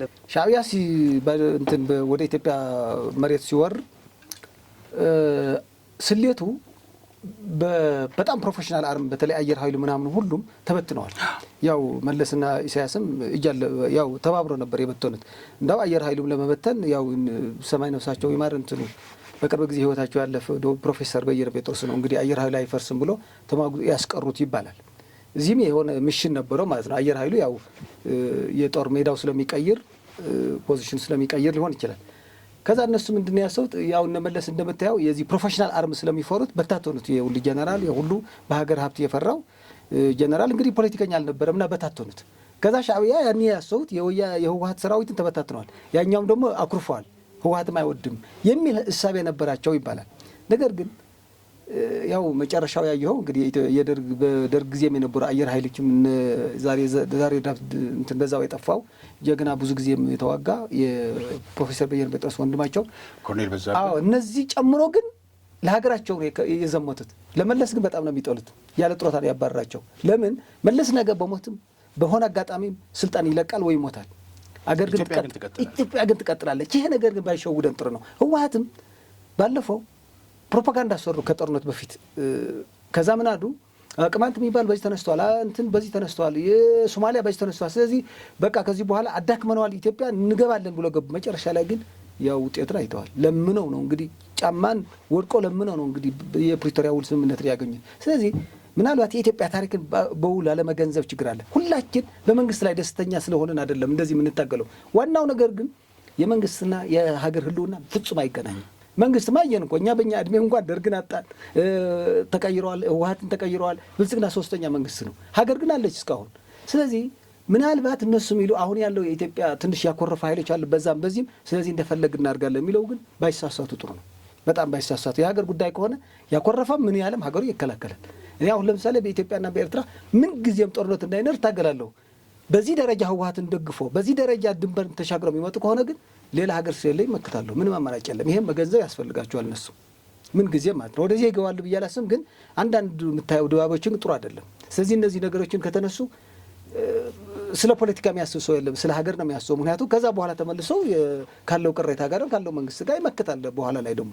ስለዚህ ልክ ጥሮታም የላቸውም በቃ ብሎ በየመንገዱ ተጥሎ የነበረ ወታደር ተመልሶ ነው እንግዲህ ባድመን የተዋጋ አየር ኃይሉ ምድር ኃይሉ። ስለዚህ አየር ኃይሉ ነው እንግዲህ ጦርነቱን የለወጠው እንጂ ሻዕቢያን ያሸንፎ የነበር መጀመሪያ በዮሐንስ ገብረ መስቀል መጽሐፍም አለ ተበታትኖ እንደምር እና አየር ኃይሉን የቀየረው። ስለዚህ በኢትዮጵያ ያለ ታሪክን ማወቅ ያስፈልጋል።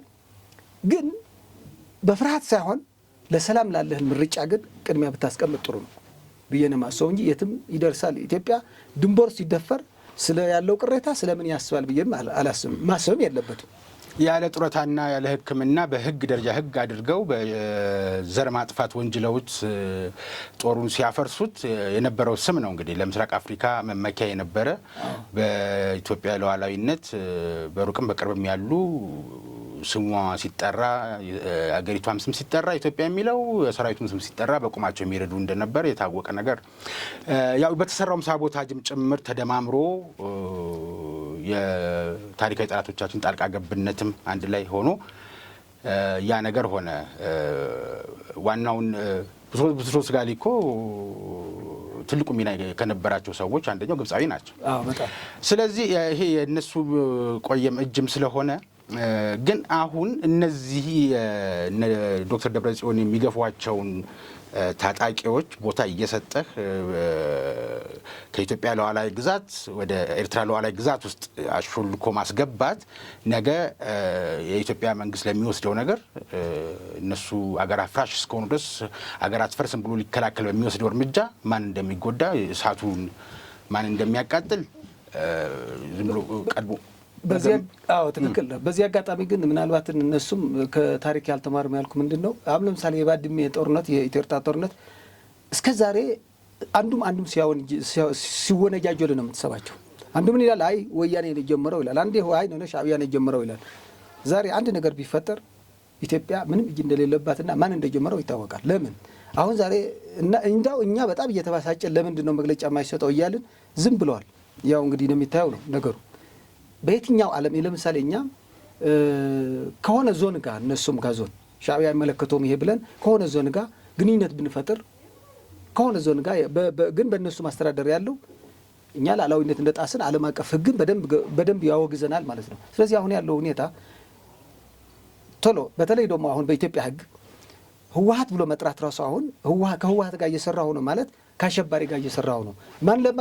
ማን ለማታናመስ? ኢትዮጵያ ለማታናመስ። ምክንያቱም ኢትዮጵያ ያው ያለው የዲሞክራሲ ጥያቄ ያለው የገለልተኝነት ጥያቄ እንዳለው አስቀምጦ በምርጫ ቦርድ ሰርቲፊኬት የለው ፖለቲካ ፓርቲ ብሎ አይጠራም። ተወደደም ተጠላም ይሄ የግድ ነው። ምናልባት እሱ በግሌ በቃ ይሄ አላምንበትም መታገል ይችላለሁ ብሎ በግሉ መታገል ይችል ይሆናል ያ ቡድን ማለት ነው። ነገር ግን ከውጭ ኃይል ጋር የሚያብርና ያ ውጭ ኃይል ደግሞ ለነዚህ የሚደግፍ ከሆነ ነገ በዓለም አቀፍም በአደባባይ ሕግም በማንኛው የዲፕሎማሲ ቋንቋም ወንጀለኛ መሆንን ግን ማወቅ ያስፈልጋል። ምክንያቱም ይሄ እነዚህ ወንጀለኞች ናቸው። በሰሜን እዝ በራሳቸው ምስክር ናቸው። ሻዕቢያ ራሱ ሰሜን እዝ በተኛበት ያረዱ ሰዎች ናቸው። ይሄ አንክደው እውነት ስለሆነ ስለዚህ ለእነዚህ ሰዎችን መደገፍ ትክክል አይመስለኝም። ምናልባት ከህዝቡ ጋር ያለን ግንኙነት ግን ስሙዝ እናድርገዋለን የሚለው ከሆነ የኢትዮጵያ ፍቃድ ስለምን አይጠይቁም? በቃ በዚህ ጥሩ ግንኙነት ተፈጥሯል፣ እናንተም ቅር እንደማይላችሁ እርግጠኛ ነን። ያለን ልዩነት ግን በሂደት እንፈተዋለን። ከህወሓት ወግናለሁ ማለት ግን ጸረ ኢትዮጵያ ከሆነ ኃይል ጋር ወግናለሁ ካለ የኢትዮጵያ ሉዓላዊነት ተዳፈርክ ማለት ነው። ይህ ምንም ጥያቄ የለውም። ዞሮ ዞሮ የኔና የእርስዎ ውይይት ሌሎችም እንግዶቼን ስጋብዝ ማዳን የምፈልገው አንድም ዜጋ እንዳይሞት ነው። ስለዚህ ይሄ የነዚህ ሰዎች ጦስ ሰላማዊ ሰው ጋር ለምሳሌ ቀደም ሲል በመግቢያ ላይ እንዳልኩት ሸረሪና የምትባል ቦታ ጋር አርሚ ሰባ አለ በሙዘይ ዋና አዛዥነት የምትመራና ከሳምሪ የሚባሉ የነበሩ በተፈናቃይ ስም ሱዳን ካሉ የህወሓት ታጣቂዎች ጋር በማገናኘት ባለፈው የምሽግ ጉብኝት ሲደረግ ነበረ። ሸረሪና ላይ የቅማንት ታጣቂዎችን አስታጥቀናል ብለው ሰልጥነናል ብለው እንደ ሽልማትም ይመስላል እንግዲህ ተኩሱ ስንል ትተኩሳላችሁ በሚል የፈረደበት ሁሉም እኮ አይደለም የተመለመለና በእነሱ የተመረጠው ገድዬ የተሸወደው ኃይል አለ። አዎ እና ለሱ በአንድ ፒክአፕ ፓትሮልና ላው ላይ ዲሽቃ የተገጠመበት እንትን ሽልማት ነው እንግዲህ መሰለኝ ለስልጠናው ተሰጥቷቸው ትእዛዝ እየተጠባበቁ ነው ያሉት። በዚህ ጋር የሚምጣ አደጋ በዚህ ጋር የሚምጣ ጥይት ሲተኮስ ወደ ሰማይ ካልሆነ በስተቀር ወደ ሰው ሲተኮስ ሰው ይዞ ይሞታል። እኔ እርሶን ስጋብዝ ዋናው ዓላማዬ በዚህ የተሸወዱ ሰዎች በሚያደርጉት ግፊት እና የሴራ ፖለቲካ የእነሱ ልጆቻቸው አውሮፓና አሜሪካ ስላሉ እህት ወንድሞቻቸው ሴፍ የሆነ አስተማማኝ የሆነ ቦታ ላይ ስላሉ እነሱም ከፊታቸው የሚሞትላቸው ሰው ስላለ ስለማይሞቱ በአረር የሚቃጠሉና የሚሞተው ግን ምስኪኑ ሰው ነው። አሁን በጌታቸው አስተዳደር ጊዜ ትንሽ መንቃት መጠየቅ ጀምሯል የትግራይ ወጣት። ያ እንዳይጠነክር አንዳንድ እንቅፋቶች አሉ። አሁንም በዛው ደግሞ የቀጠለበት ሁኔታም አንዳንድ ቦታ ላይ እንሰማለሁ። ግን ሰው እንዳይሞት ምን መደረግ አለ? ህዝቡ ምን ያድርግ? እስኪ አሁን ዛሬ እኔና እርሱ ስንገናኝ በደረሰኝ መረጃ ከመቀሌ ተፈናቃዮች የነበሩ ወደ ቦታችን አልመለሳችሁንም እስከ መቼ ነው በስቃይ በቃል ብቻ ብለው ሰላማዊ ሰልፍ ሊያደርጉ ወጡ። ፕሬዚደንቱ ጽህፈት ቤት የሚያስገባቸዋቸው ደርምሰው ገቡ እና የተሰጣቸው መልስ ያው ቀጠሮ ስላለን እኔና እርሱ ወደዚህ መጣው። ግን የሚያናግራቸው ሰው አልነበረም እስክንገናኝ ድረስ። ሰው እንደዚህ እየተሰቃየ ነው በዚህ ልክ በገዛ ሀገሩ በገዛ ወገኑ እሱ ራሱ በወለዳቸው ልጆች እየተሰቃየ ምንድን ነው? ህዝቡን ለማዳን ምን እናድርግ? አሁን ምንድን ነው ተወደደም ተጠላም ከምን ጊዜም የኢትዮጵያ መንግስት የበላይ ስልጣን ባለቤት የኢትዮጵያ መንግስትና የኢትዮጵያ ህዝብ ነው። አሁን ባለው ተጨባጭ እውነታ ማለት ነው። አሁን እነሱ ምንድነው ተፈናቃይ እንዳይመለስ ይከላከላሉ። አሁን ትናንትም ሴራ ነበረበት። ሴራው ምንድነው? ትናንት የህወሓት ካድሬዎችን የሚሸሙበት ቀን ነበር።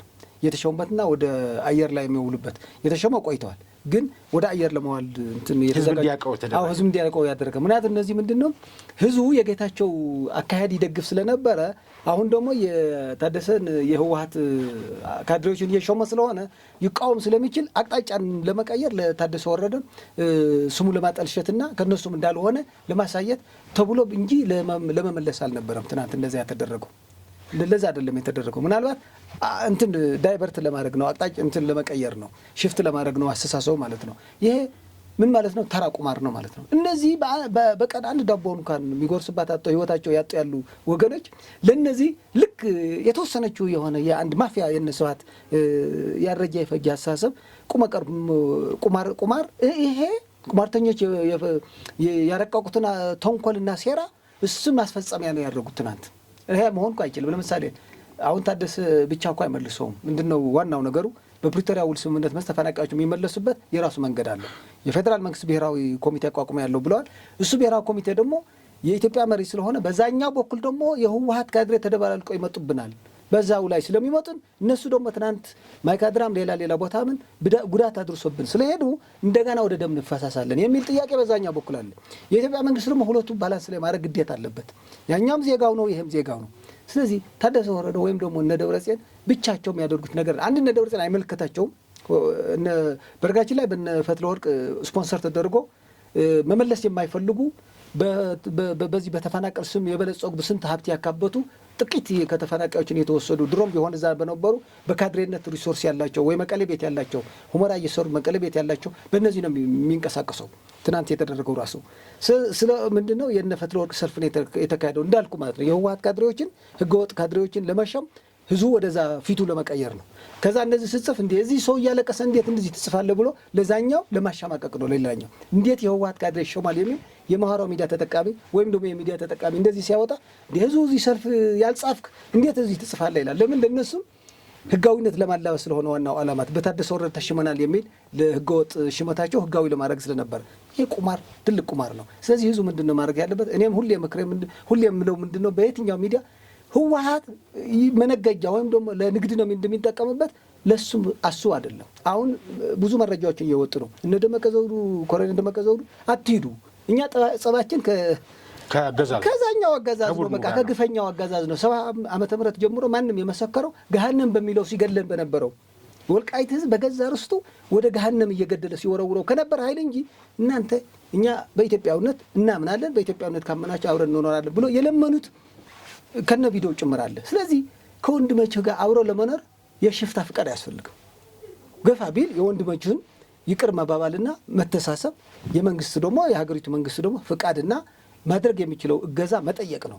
ሽፍታ ብትጠይቀው ሽፍታማ በአንተ በእርዳታ ስም በአንተ በተፈናቃይ ስም የወታደር ምንጭም የሪሶርስ ምንጭም የሀብት ምንጭም ያደርገው። ያው ለዚህ ነው እንግዲህ ሆን ብለን ያፈናቀለውና ህዝቡ መክረው ከዚህ በኋላ ሰለቸው እኮ 5 ዓመት ከፉከራ ውጪ ደግሞ ባለፈው ደብረጽዮን ድርጅታችን ሳይድን ተፈናቃይ አይመለስም ብለዋል። ለምን ነው የምትጠብቀው? ድርጅት ደግሞ አይድንም። እኛ ምለናል ህጋዊ ሰውነት እንኳን ተከልክሎ ህጋዊ ሰውነት በሌለበት ቢኖረውም ህወሓት ከዚህ በኋላ ለህዝብ አይበጅም፣ አይሆንም፣ ሀሳብ የለውም። ትናንት ደብረጽዮን ስለሆነ ነበር ማን ነው ጌታቸው። እነዚህ ሰዎችን ደግመን እድል ብንሰጠው ከዚህ በኋላ ደግሞ 20 ዓመት ችግር ውስጥ ይከቱታል ህዝቡ። አይቼዋለሁ። ለነዚህ ወጣት በእነዚህ የሚመራ ወጣት ህይወት አይኖረውም ከዚህ በኋላ የሚለው። ስለዚህ ዋናው ነገር እነዚህ ሰዎችን የሪሶርስ የጦርነት ምናልባት ልጆችም የተቸገሩ ልጆችም ወደ ትጥቅ ትግል ወደ ሱዳንም እየላኩ እዚህ ያለ ጦርነትም ወይም ወደ እዛ እየላኩ መጥቀሚያ ነው የሚያደርጉ እንጂ እነሱም አንድ መብትም የላቸውም። ሁለተኛ የወልቃይት ህዝብ እነሱ ማየት አይፈልግም። ስለዚህ ከ1 ሚሊዮን ከ2 ሚሊዮን በላይ ህዝብ እዛ አለ። ያ ህዝብስ ምንድን ነው የምታደርገው? ስለዚህ ያለው አማራጭ ከፌዴራል መንግስትና ከዛ ተፈናቅየበታለሁ የምትለው አካባቢ ያለው ማህበረሰብ በሰላማዊ መንገድ ተግባብተህ በሽምግልና በእርቅም ወደዛ መመለስ ነው። እንዳው የህወሓት ውግንና ካለህማ ያኛም ይፈራሃል፣ በስጋት ነው የሚያዩ። ማንኛው ህወሓትን መሰረት አድርጎ ሰልፍ የሚወጣ ከሆነ ተፈናቃዩ በቃ ህወሓት ራሱ እየመጣብን ስለሆነ ይሄ ደግሞ 40 ዓመት ተታግለናል እያሉ ነው የወልቃይት አርበኞች። 72 ዓመተ ምህረት ወልቃይት እንደረገጠው ህወሓት ጀምሮ እየገደለን እያሳደደን የነበረ ኃይል እሱ የሚመጣ ከሆነ ያ ተፈናቃይ እሱን ይዞ መምጣት ይፈልግ ከሆነ ወይ ደግሞ ለህወሓት እንደ መንግስት የሚቆጥር ከሆነ እንዳይደርስብኝ እያለ ነው። ስለዚህ ከዚህ በኋላስ ወልቃይት ተገዳድለህ ነው ወይም መኖር የምትፈልገው? ሊሆን አይችልም። ህወሓት የሚባል ኃይልም በህግም የለም በአስተሳሰብም የለም። አልቀዋል ማለት ሰውን ቅቡልነቱ ዜሮ አድርገዋል። ስለዚህ ለመንግስትና ለዛ ለተፈናቀለበት ማህበረሰብ ለጎረቤቱ አብሮ ለዘመናት የኖረው ህዝብ ጋር ይቅርታን ጠይቆ ወደዛ መመለስ ብቸኛ አማራጭ ነው። ብቸኛ መንግስት ኢትዮጵያ ግን እዚህ የኢትዮጵያ መንግስት ግን ስፔሻሊ የሱዳን ጉዳይ ቢያስቆመው ጥሩ ነው። ለምን ለዚህ ምን ይላል መሰለ በአርሜ ሰባ ሸረሪና የምትለው አካባቢ ያሉ እንትን ድሮን ታጥቀዋል እስከ አፍንጫው። የግብጽም የምንም ደግሞ በድፍረት ነው የሚናገሩት። ግብጽ ማለት የአክሱም ስልጣኔ መመካችን የነበረው በ4ኛ ክፍለ ዘመን ያፈረሰችው ከግብጽ ጋር አብረን በዚህ እየገባን ነው ብሎ ደግሞ እዚህ ፕሮፓጋንዳ እንትን ይላሉ። አዎ እውነት ነው። ከዛ የውጭ መሳሪያም ሆነ የምን ብሎ ከፈለግን አንድ ቀን ነው የምንገባ እያሉ የሌለ ውሸት ያደናገሩ ነው እንግዲህ እንትን እያሉ ያሉና የሱዳን የታጠቀ ኃይልም በዓለም ማህበረሰብ በአፍሪካ ህብረትን መፍረስ አለበት፣ በህግም መንግስት መክሰስ አለበት ለአልቡርሃን። ምክንያቱም ኢሰብአዊ ነው፣ በሁማን ራይት ያስከስሳል። ከተፈናቃዮችን እየመለመልክ ወደ ጦርነት መማገድ በዓለም አቀፍ ህግም ያስጠይቃል። የኢትዮጵያ ህዝብ ደግሞ የኢትዮጵያ መንግስት ደግሞ የአፍሪካ ህብረት እዚህ ላይ ያለው በዚህ ክስም መመስረት አለበት። ሰውየው ዛሬም ድረስ ከአፍሪካ ህብረት የተከለከለ ነው እንግዲህ አልቡርሃን በመፈንቅለ መንግስት መጠን። በዛ ተጨማሪ ላይ ደግሞ ሌላ ችግር ሊደርስበት ይችላል። ምክንያቱም ወንበዴ እንደሆነ አረጋግጠዋል።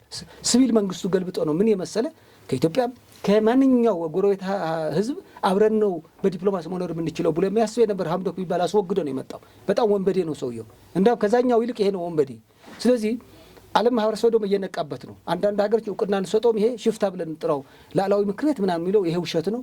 እንዳው እሱ ነው ትልቅ ወንጀለኛ እያለ ነው። ይሄም ደግሞ ከተፈናቃይ ቸግሯቸው ከሄዱ ተፈናቃዮችን እየመለመለ ጦሩ የሚማግድና በዝነ እነሱ አድርጎ ህዝቡን ወገኑን የሚያስገድል በህግ መጠየቅ አለበት። ይሄ ኢትዮጵያ መንግስት አጠንክሮ መስራት አለበት። የተጀመረው ስላለ ብዙም ባንደጋግመው ጥሩ ነው። ይሄ ግን ጊዜ የለም። በነገራችን ላይ ጊዜ በጣም አሁን ወሳኝ ሆኗል። እኔ እናንተ አሁን እያወራን ያለውና ከበፊት ከመገናኘት በፊት የነበረው በቀጠናው ያለው ችግር በደቂቃዎችን እየተቀያየረ ነው። ስለዚህ ቶሎ ያ ነገር እንዲቆም የመንግስት ጉዳይ መሆን አለበት ብዬ አስባለሁ። ጥያቄን እያገባደድኩ ነው። እንደው በመጨረሻ ምናልባት የፓርቲው አቋም ከሆነም እንደ ፓርቲ ይነግሩኛል፣ በግልም እንደ ፖለቲከኛም ካዩት እንደ ፖለቲከኛ ብቻ ይነግሩኛል። ስምረት ከምንም ከህወሓት ውስጥ የወጡ ሰዎች ቢሆኑ የፖለቲካ ንስሐ የገቡ ሰዎች የህወሓትን ዓላማ ላይደግሙት በሌላ አብዛኛው እንግዲህ የአቶ ጌታቸው እድሜ እና የወይዘሮ ኬሪያን ትንሽ ወደ ከናቦ ስብሐት ጋር የሚወዳደር አይደለም። ቆሞ ቀር የመጡበት መንገድ ቆሞ ቀር ምንለው አይደለም። ግን የመጡበት መንገድ ያ መንገድ ስለነበር አንደኛ እንዴት ታዩታላችሁ እናንተ ፖለቲከኞች? የነሱ መምጣት ለትግራዋይ ነጻነት የታሰበውን ያክል ያመጣል ወይንስ ህወሓትን ታሪክ ለማድረግ ብቻ ከመጥቀም የዘለለ እንደ ገዢ ስላልሆነ አሁን እኩል ሌቭል ላይ ነው ያላችሁት ብዬ ነው ይህን ጥያቄ ያነሳሁት። ለዩልኝ ግን በቴዴፓ አይን ነው ወይስ በምን ላይ ነው? ምናልባት እዚህ ጋር እንደ ፓርቲ ስላልገመገምን ያው ትንሽ ይከብዳል። እንደ ፓርቲ ግን አንድ እርግጠኛ ሆኜ የምናገረው የኢትዮጵያ የትግራይ ህዝብ ዲሞክራሲያዊ አደረጃጀት ይጠቅመዋል እንጂ አይጎዳውም ብለን እናስባለን። ምናልባት እዚህ ላይ ግን ትንሽ ልዩነታችን ከአብዛኛዎቻቸው አንድ ሁለት ይኖራሉ። ከአብዛኛዎቻቸው ምንድን ነው ዛሬም ያኛው በሽታ በደንብ አልለቀቃቸውም። አንዳንዶችን ሳይ ምንድን ነው አሁን ለምሳሌ የሆነ ሀገረ ትግራይ ምናምን ይባላል። ምናልባት አንድ ይጋባባሃል የሆነ ሳትረዳው ማለት ነው። በዚህ ክፍለ ዘመን እያየ ነው። አሁን ለምሳሌ የእስራኤልና የኢራን ጦርነት ይበላናል እያልን እዚህ እንዴት ነው ሀገር የምትሆነው? ሩቅ እኮ ነው ያለው። ያው እንግዲህ ሩቁም ባይባልም መካከለኛ ምስራቅ ነው ያለው። ቀይ ባህርን ተሻግሮ ነው ያለው። ከባብ አልሜንደብ ከጫፍ እንትኑ ከእስራኤል ጋር እና ከዚህች ከመካከለኛ ምስራቅ ወደ ላይ ወደ እንትን ያለው ሁለቱም ሲጋጩ እኛ እንበላለን እያለን እዚህ እንዴት ነው ሀገር የምትሆነው? እንዳው አንድ ላይ ሰብሰብ ብለን አንዳንዱ በጣም እንትን እያሉ አሉ። በእርግጥ እኛ ተወደደም የፓስፖርት እስከ ማሳየት ምናምን ድረስ እኮ የደረሱ አሉ። አዎ እንደዚህ ይሆናሉ። ምናልባት ምንድን ነው አንዳንዴም ይልኝታ የሚል ያጠቃቸው ሰዎችም አሉ። ምንድን ነው የህወሓት ባርነት የተወሰነ ጊዜ ይጫድብሃል መሰለኝ የሆነ አይለቀም እና ከሱ ነፃ መውጣት አለባቸው። አንድ ጥሩ የምናምንበት ግን ምንድን ነው አትሊስት ለምሳሌ እነዚህ ሰዎችን እነሱን ተከትሎ የመጡ ወጣቶች አሉ። በተለይ ጌታቸው አብዛኛ ደጋፊዎቻቸው ወጣት ስለነበረ ወጣቱ ጌታቸው ከወጣ ብለው ወጥተዋል። እናንተ ወጥቶ በስደት በመከራ በመንከራተት ነው ያለው። ግን አትሊስት ከነ ህወሓት መጥቀሚያ ከመሆን ግን ከነ ደብረጽዮን ከነ ስብሐት ነጋ የሴራ ፖለቲካ መራመጃ ከመሆን መጥቀሚያ ከመሆን ግን ተገላግለዋል። ስለዚህ እነዚህ ስምረት የሚለው ዲሞክራሲያዊ አስተሳሰብ ወይ ደግሞ ሰላማዊ ትግል በኢትዮጵያ ምርጫ ቦርድ ሰርቲፊኬት አግኝቶ እንደ ማንኛው እንደ ትዴፓ እንደ ሌሎችን ይህን ማሰቡ እኛ በጣም ነው የምናደንቀው። ነገር ግን አንድ ተጨማሪ ደግሞ ለየት ያለ ጸጋ ያላቸው እነሱም አንድ የህወሓት ሴራ በደንብ የሚያውቁ እዛ ውስጥ የነበሩ በመካከለኛ አመራር በከፍተኛ አመራር የነበሩ ናቸው አብዛኞቻቸው ከፌዴራል ጀምሮ እስከ ክልል ማለት ነው። እነዚህ ሰዎች በጣም አቅም አላቸው። ግን ትንሽ ድክመት የምታይባቸው ግን ምንድን ነው የተቋማዊ ጥንካሬ ግን ትንሽ እንትን ይላል። ለምሳሌ እነሱ ከመጡ በኋላ ብዙ ነገሮችን መስራት ይችሉ ነበር የሚል እምነት አለኝ። መደራጀት ግድ አይደለም። አንዳንድ በሚዲያ ጥሩ የሚሉት ነገር አለ። ግን እኛ እንደ ፓርቲ በሰላማዊ መንገድ መደራጀታቸው ጥሩ ነው። ነገር ግን ለትግራይ ህዝብ ግን የበደሉትን ያህል ተሳስቶ ከነ ስብሐት ፈለግ ተከትሎ የነ ስብሐት ሴራ መጥቀሚያ ሆኖ ለትግራይ ህዝብ እንደበደሉት ያህል ግን ብዙ የቤት ስራ አላቸው። በዚህ ልክ መዘጋጀት ግን አላቸው ወይ? እስካሁን ያየነው ነገር ለምሳሌ አሁን አንደኛ ቀዳሚ ጌታቸው ረዳ እድሉን ተጠቅሞ የሱዳንን ታጣቂ አላግባብ እያለቁ ያሉ በማይመለከታቸው ሀገር እያለቁ ያሉ እነሱም ማዳን ከቻለና በዚህ አጋጣሚም የሱዳን ህዝብ የኢትዮጵያ ህዝብ የቀጠናው በአጠቃላይ ችግርን ማቃለል ከቻለ ትልቅ ውለታ ነው የሚሆነው ማለት። ስለዚህ የሚቀራቸው ብዙ የቤት ስራ አለ። መደራጀታቸው ግን እንደ ፓርቲም በጣም ነው የምናደንቀው። እንዳው በተለያየ መንገድም እናገኛቸው የሚል ሀሳብ አለን ፈቃደኛ ከሆኑ። ምክንያቱም አንድ የኛ ዓላማ ጌታቸው ለምሳሌ የሆነ ምክር ቤት ያቋቁም ነበርና እዛ የኛ የተወሰኑ እኛ ጋር የሚታገሉ ልጆች አሉ። እዛም እንዲገቡም ደብዳቤ ጽፈናል፣ ብዙ ጊዜ ጽፈናል፣ አልተቀበለንም። ግን እኛ ደግሞ መደገፍ አላቆምንም። ለምን ወጣቱ እስካሳተፈ ድረስ ህዝቡ እስካሳተፈ ድረስ የእኛ ድርሻ አለመኖር ብዙ እኛ እንትን አንሰጠውም፣ ብዛም እንትን አንልም፣ ቅሬታ የለንም። ስለዚህ እኛ ህዝባችን ይዳን፣ ሀገር ይዳን። ከዛ በኋላ ደግሞ ስለ ፖለቲካ በሰላማዊ መንገድ ያለን ልዩነት አንድ የሚያደርገን ከሆነ አንድ ሆነን፣ ልዩነት ካለን ልዩነታችንን ተከባብረን መቀጠል እንችላለን። ዋናው ነገር ግን ህዝባችን ለደረሰበትን ችግር እነሱም በቀጥታ ይሁን አውቆ ይሁን ሳያውቁ በዚህ የሴራ የነስብሃት የቤተሰብ ስርዓት ስለነበሩ ከኛ ይበልጥ እንትን አላቸው። በጣም ትልቅ የቤት ስራ አላቸው። ትልቅ ኃላፊነት እዳ አላቸው። የህዝቡ እዳ አላቸው። ስለዚህ ስላለባቸው እነዚህ በደንብ መስራት መቻል እንዳለባቸው ነው። ምክንያቱም ለህዝቡ የማይታደጉ ሆነ መደራጀት ብቻ ራሳቸው ያተርፋል እንጂ ህዝቡ ሊያድን ይችላል ማለት ነው። እንግዲህ ይሄ ነው የሚያስፈልገው። ህዝቡም በተለይ ወጣቱ ጋር ያለው አሁናዊ የፖለቲካ ግንዛቤ እንደ ድሮ እየተገደደና እየታነቀ ወደ ሞት የሚሄድበትን ነገር እምብየው ማለት ጀምሯል። የሚፈለገውም ይሄ ነው። ምክንያቱ ሉዓላዊ ግዛትን ለመጠበቅ የውጭ ጠላትን ለማባረር የሚደረግ ነገር አይደለም። የግለሰቦችን ስልጣን ለማስቀጠል እስከሆነ ድረስ ወጣቱ እየተነሳ የሚሞትበት ምክንያት የለም። እንደ ሌሎች ወንድም እህቶቹ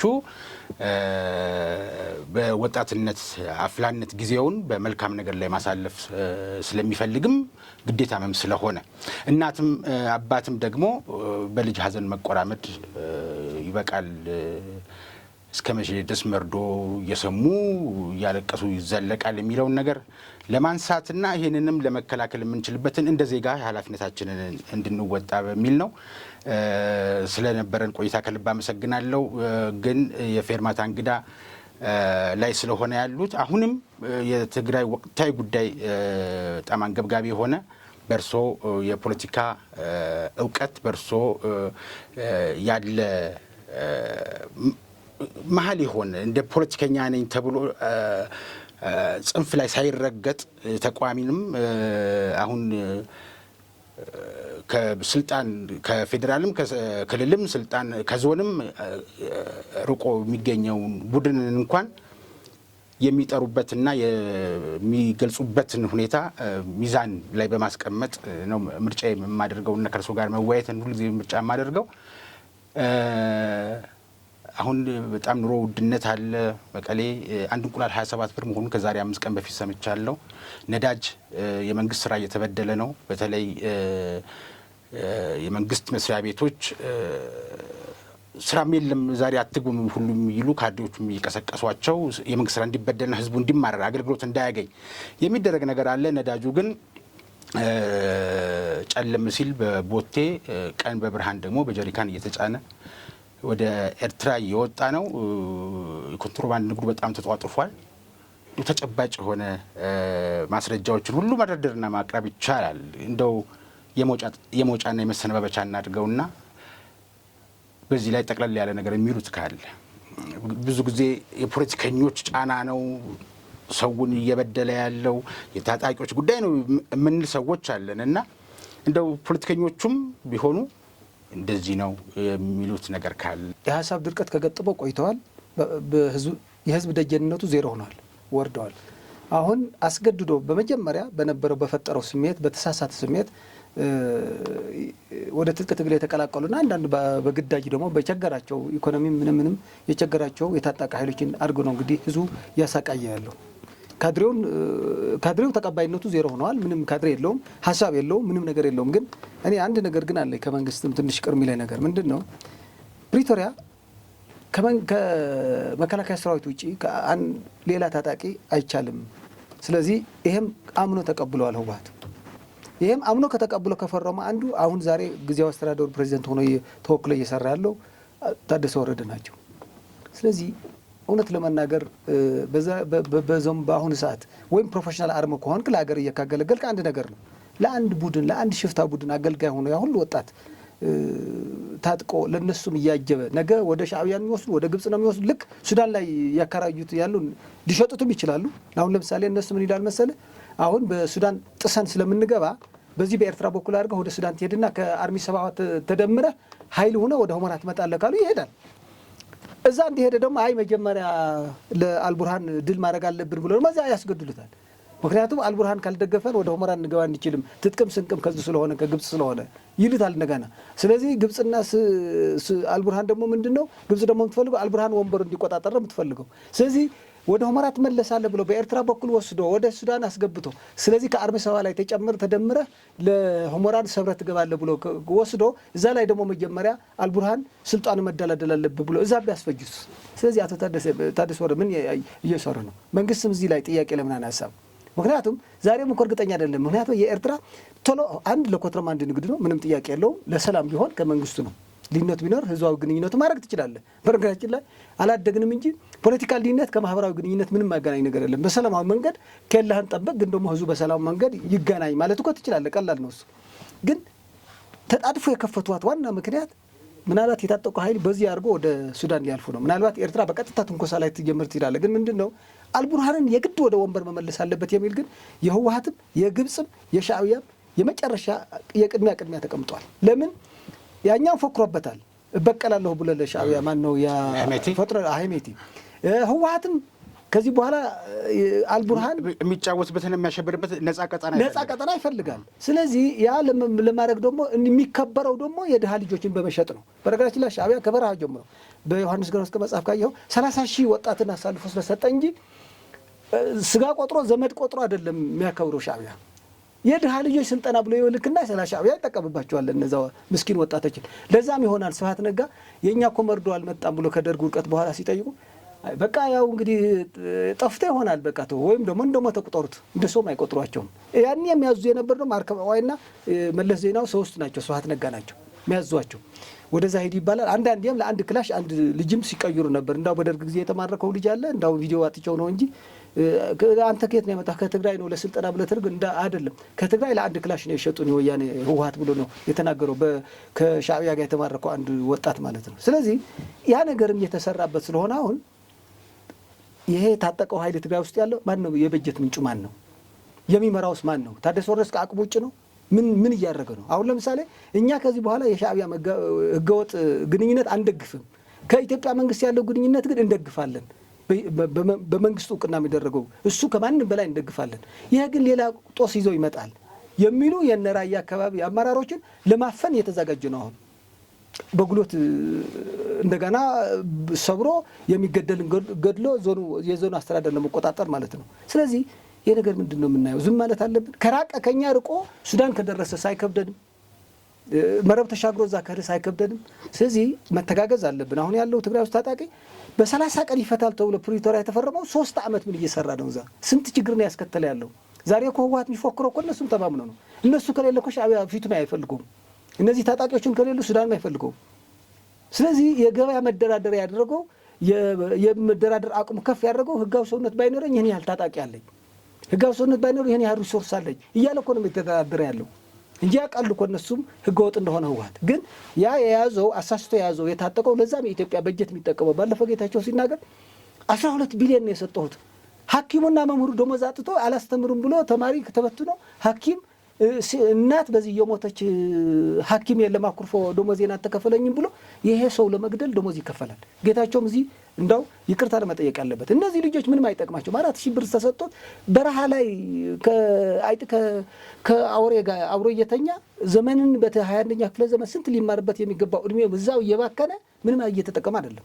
ገበሬ ከሆነ ግብርናው ማከናወን ያለበት፣ ሐኪም መንግስት ሰራተኛ ከሆነ ዲዛይን ማከናወን ያለበት፣ ክልሉ ደግሞ የሰው ኃይል መመናመን ገጥሞታል። ወደ ልማት መመለስ ያለበት ክልሉ ተመልሶ ለመገንባትም የነዚህ የሰው ኃይል አቅም ያስፈልጋል። እነሱም ግን ተመልሶ ለሌላ ውድመት ለዛ ላይ ደግሞ በጸረ ሀገር በሆነ ኃይሎችን ጋር መጥቀሚያ ለመሆን እየተዘጋጁ ነው። ስለዚህ እነዚህ ታጣቂዎችን ምንጫቸው አሰልጠኛቸው ማን ነው? ስለዚህ በክልሉ አስተዳደር ከዚህ ቁጥጥር ውጭ ነው ወይም እውቅና አለው? እውቅና ካለው ስለምንድን ነው የፈረምከው? እኮ ራሱ ታደሰ ነው የፈረመው። ከዚህ በኋላ በጉልበት አይታሰሙ። እነዚህ ታዲያ ምንድን ነው ያደርጋሉ? ለነጌታቸው በጉልበት አባሮ በአፈሙዝ ነው ያባረሯቸው። ስንት ወጣት ለውጥ የሚደግፉ ወጣትን ገድለዋል። ይህን እየገደሉ ግን ዛሬም በጀት ምንጭ አላቸው። እነዚህ ማስቆም አለበት። ይሄ ካስቆምን ቢያንስ ድንበር ተሻጋ ወይም ደግሞ እዛ ከላላዊነት አልፎ ሌላ ሀገር ያለው ጣልቃ ገቢነትም ዜሮ ማድረግ እንችላለን የሚል እምነት አለ። ከልብ አመሰግናለሁ። እኔም አመሰግናለሁ።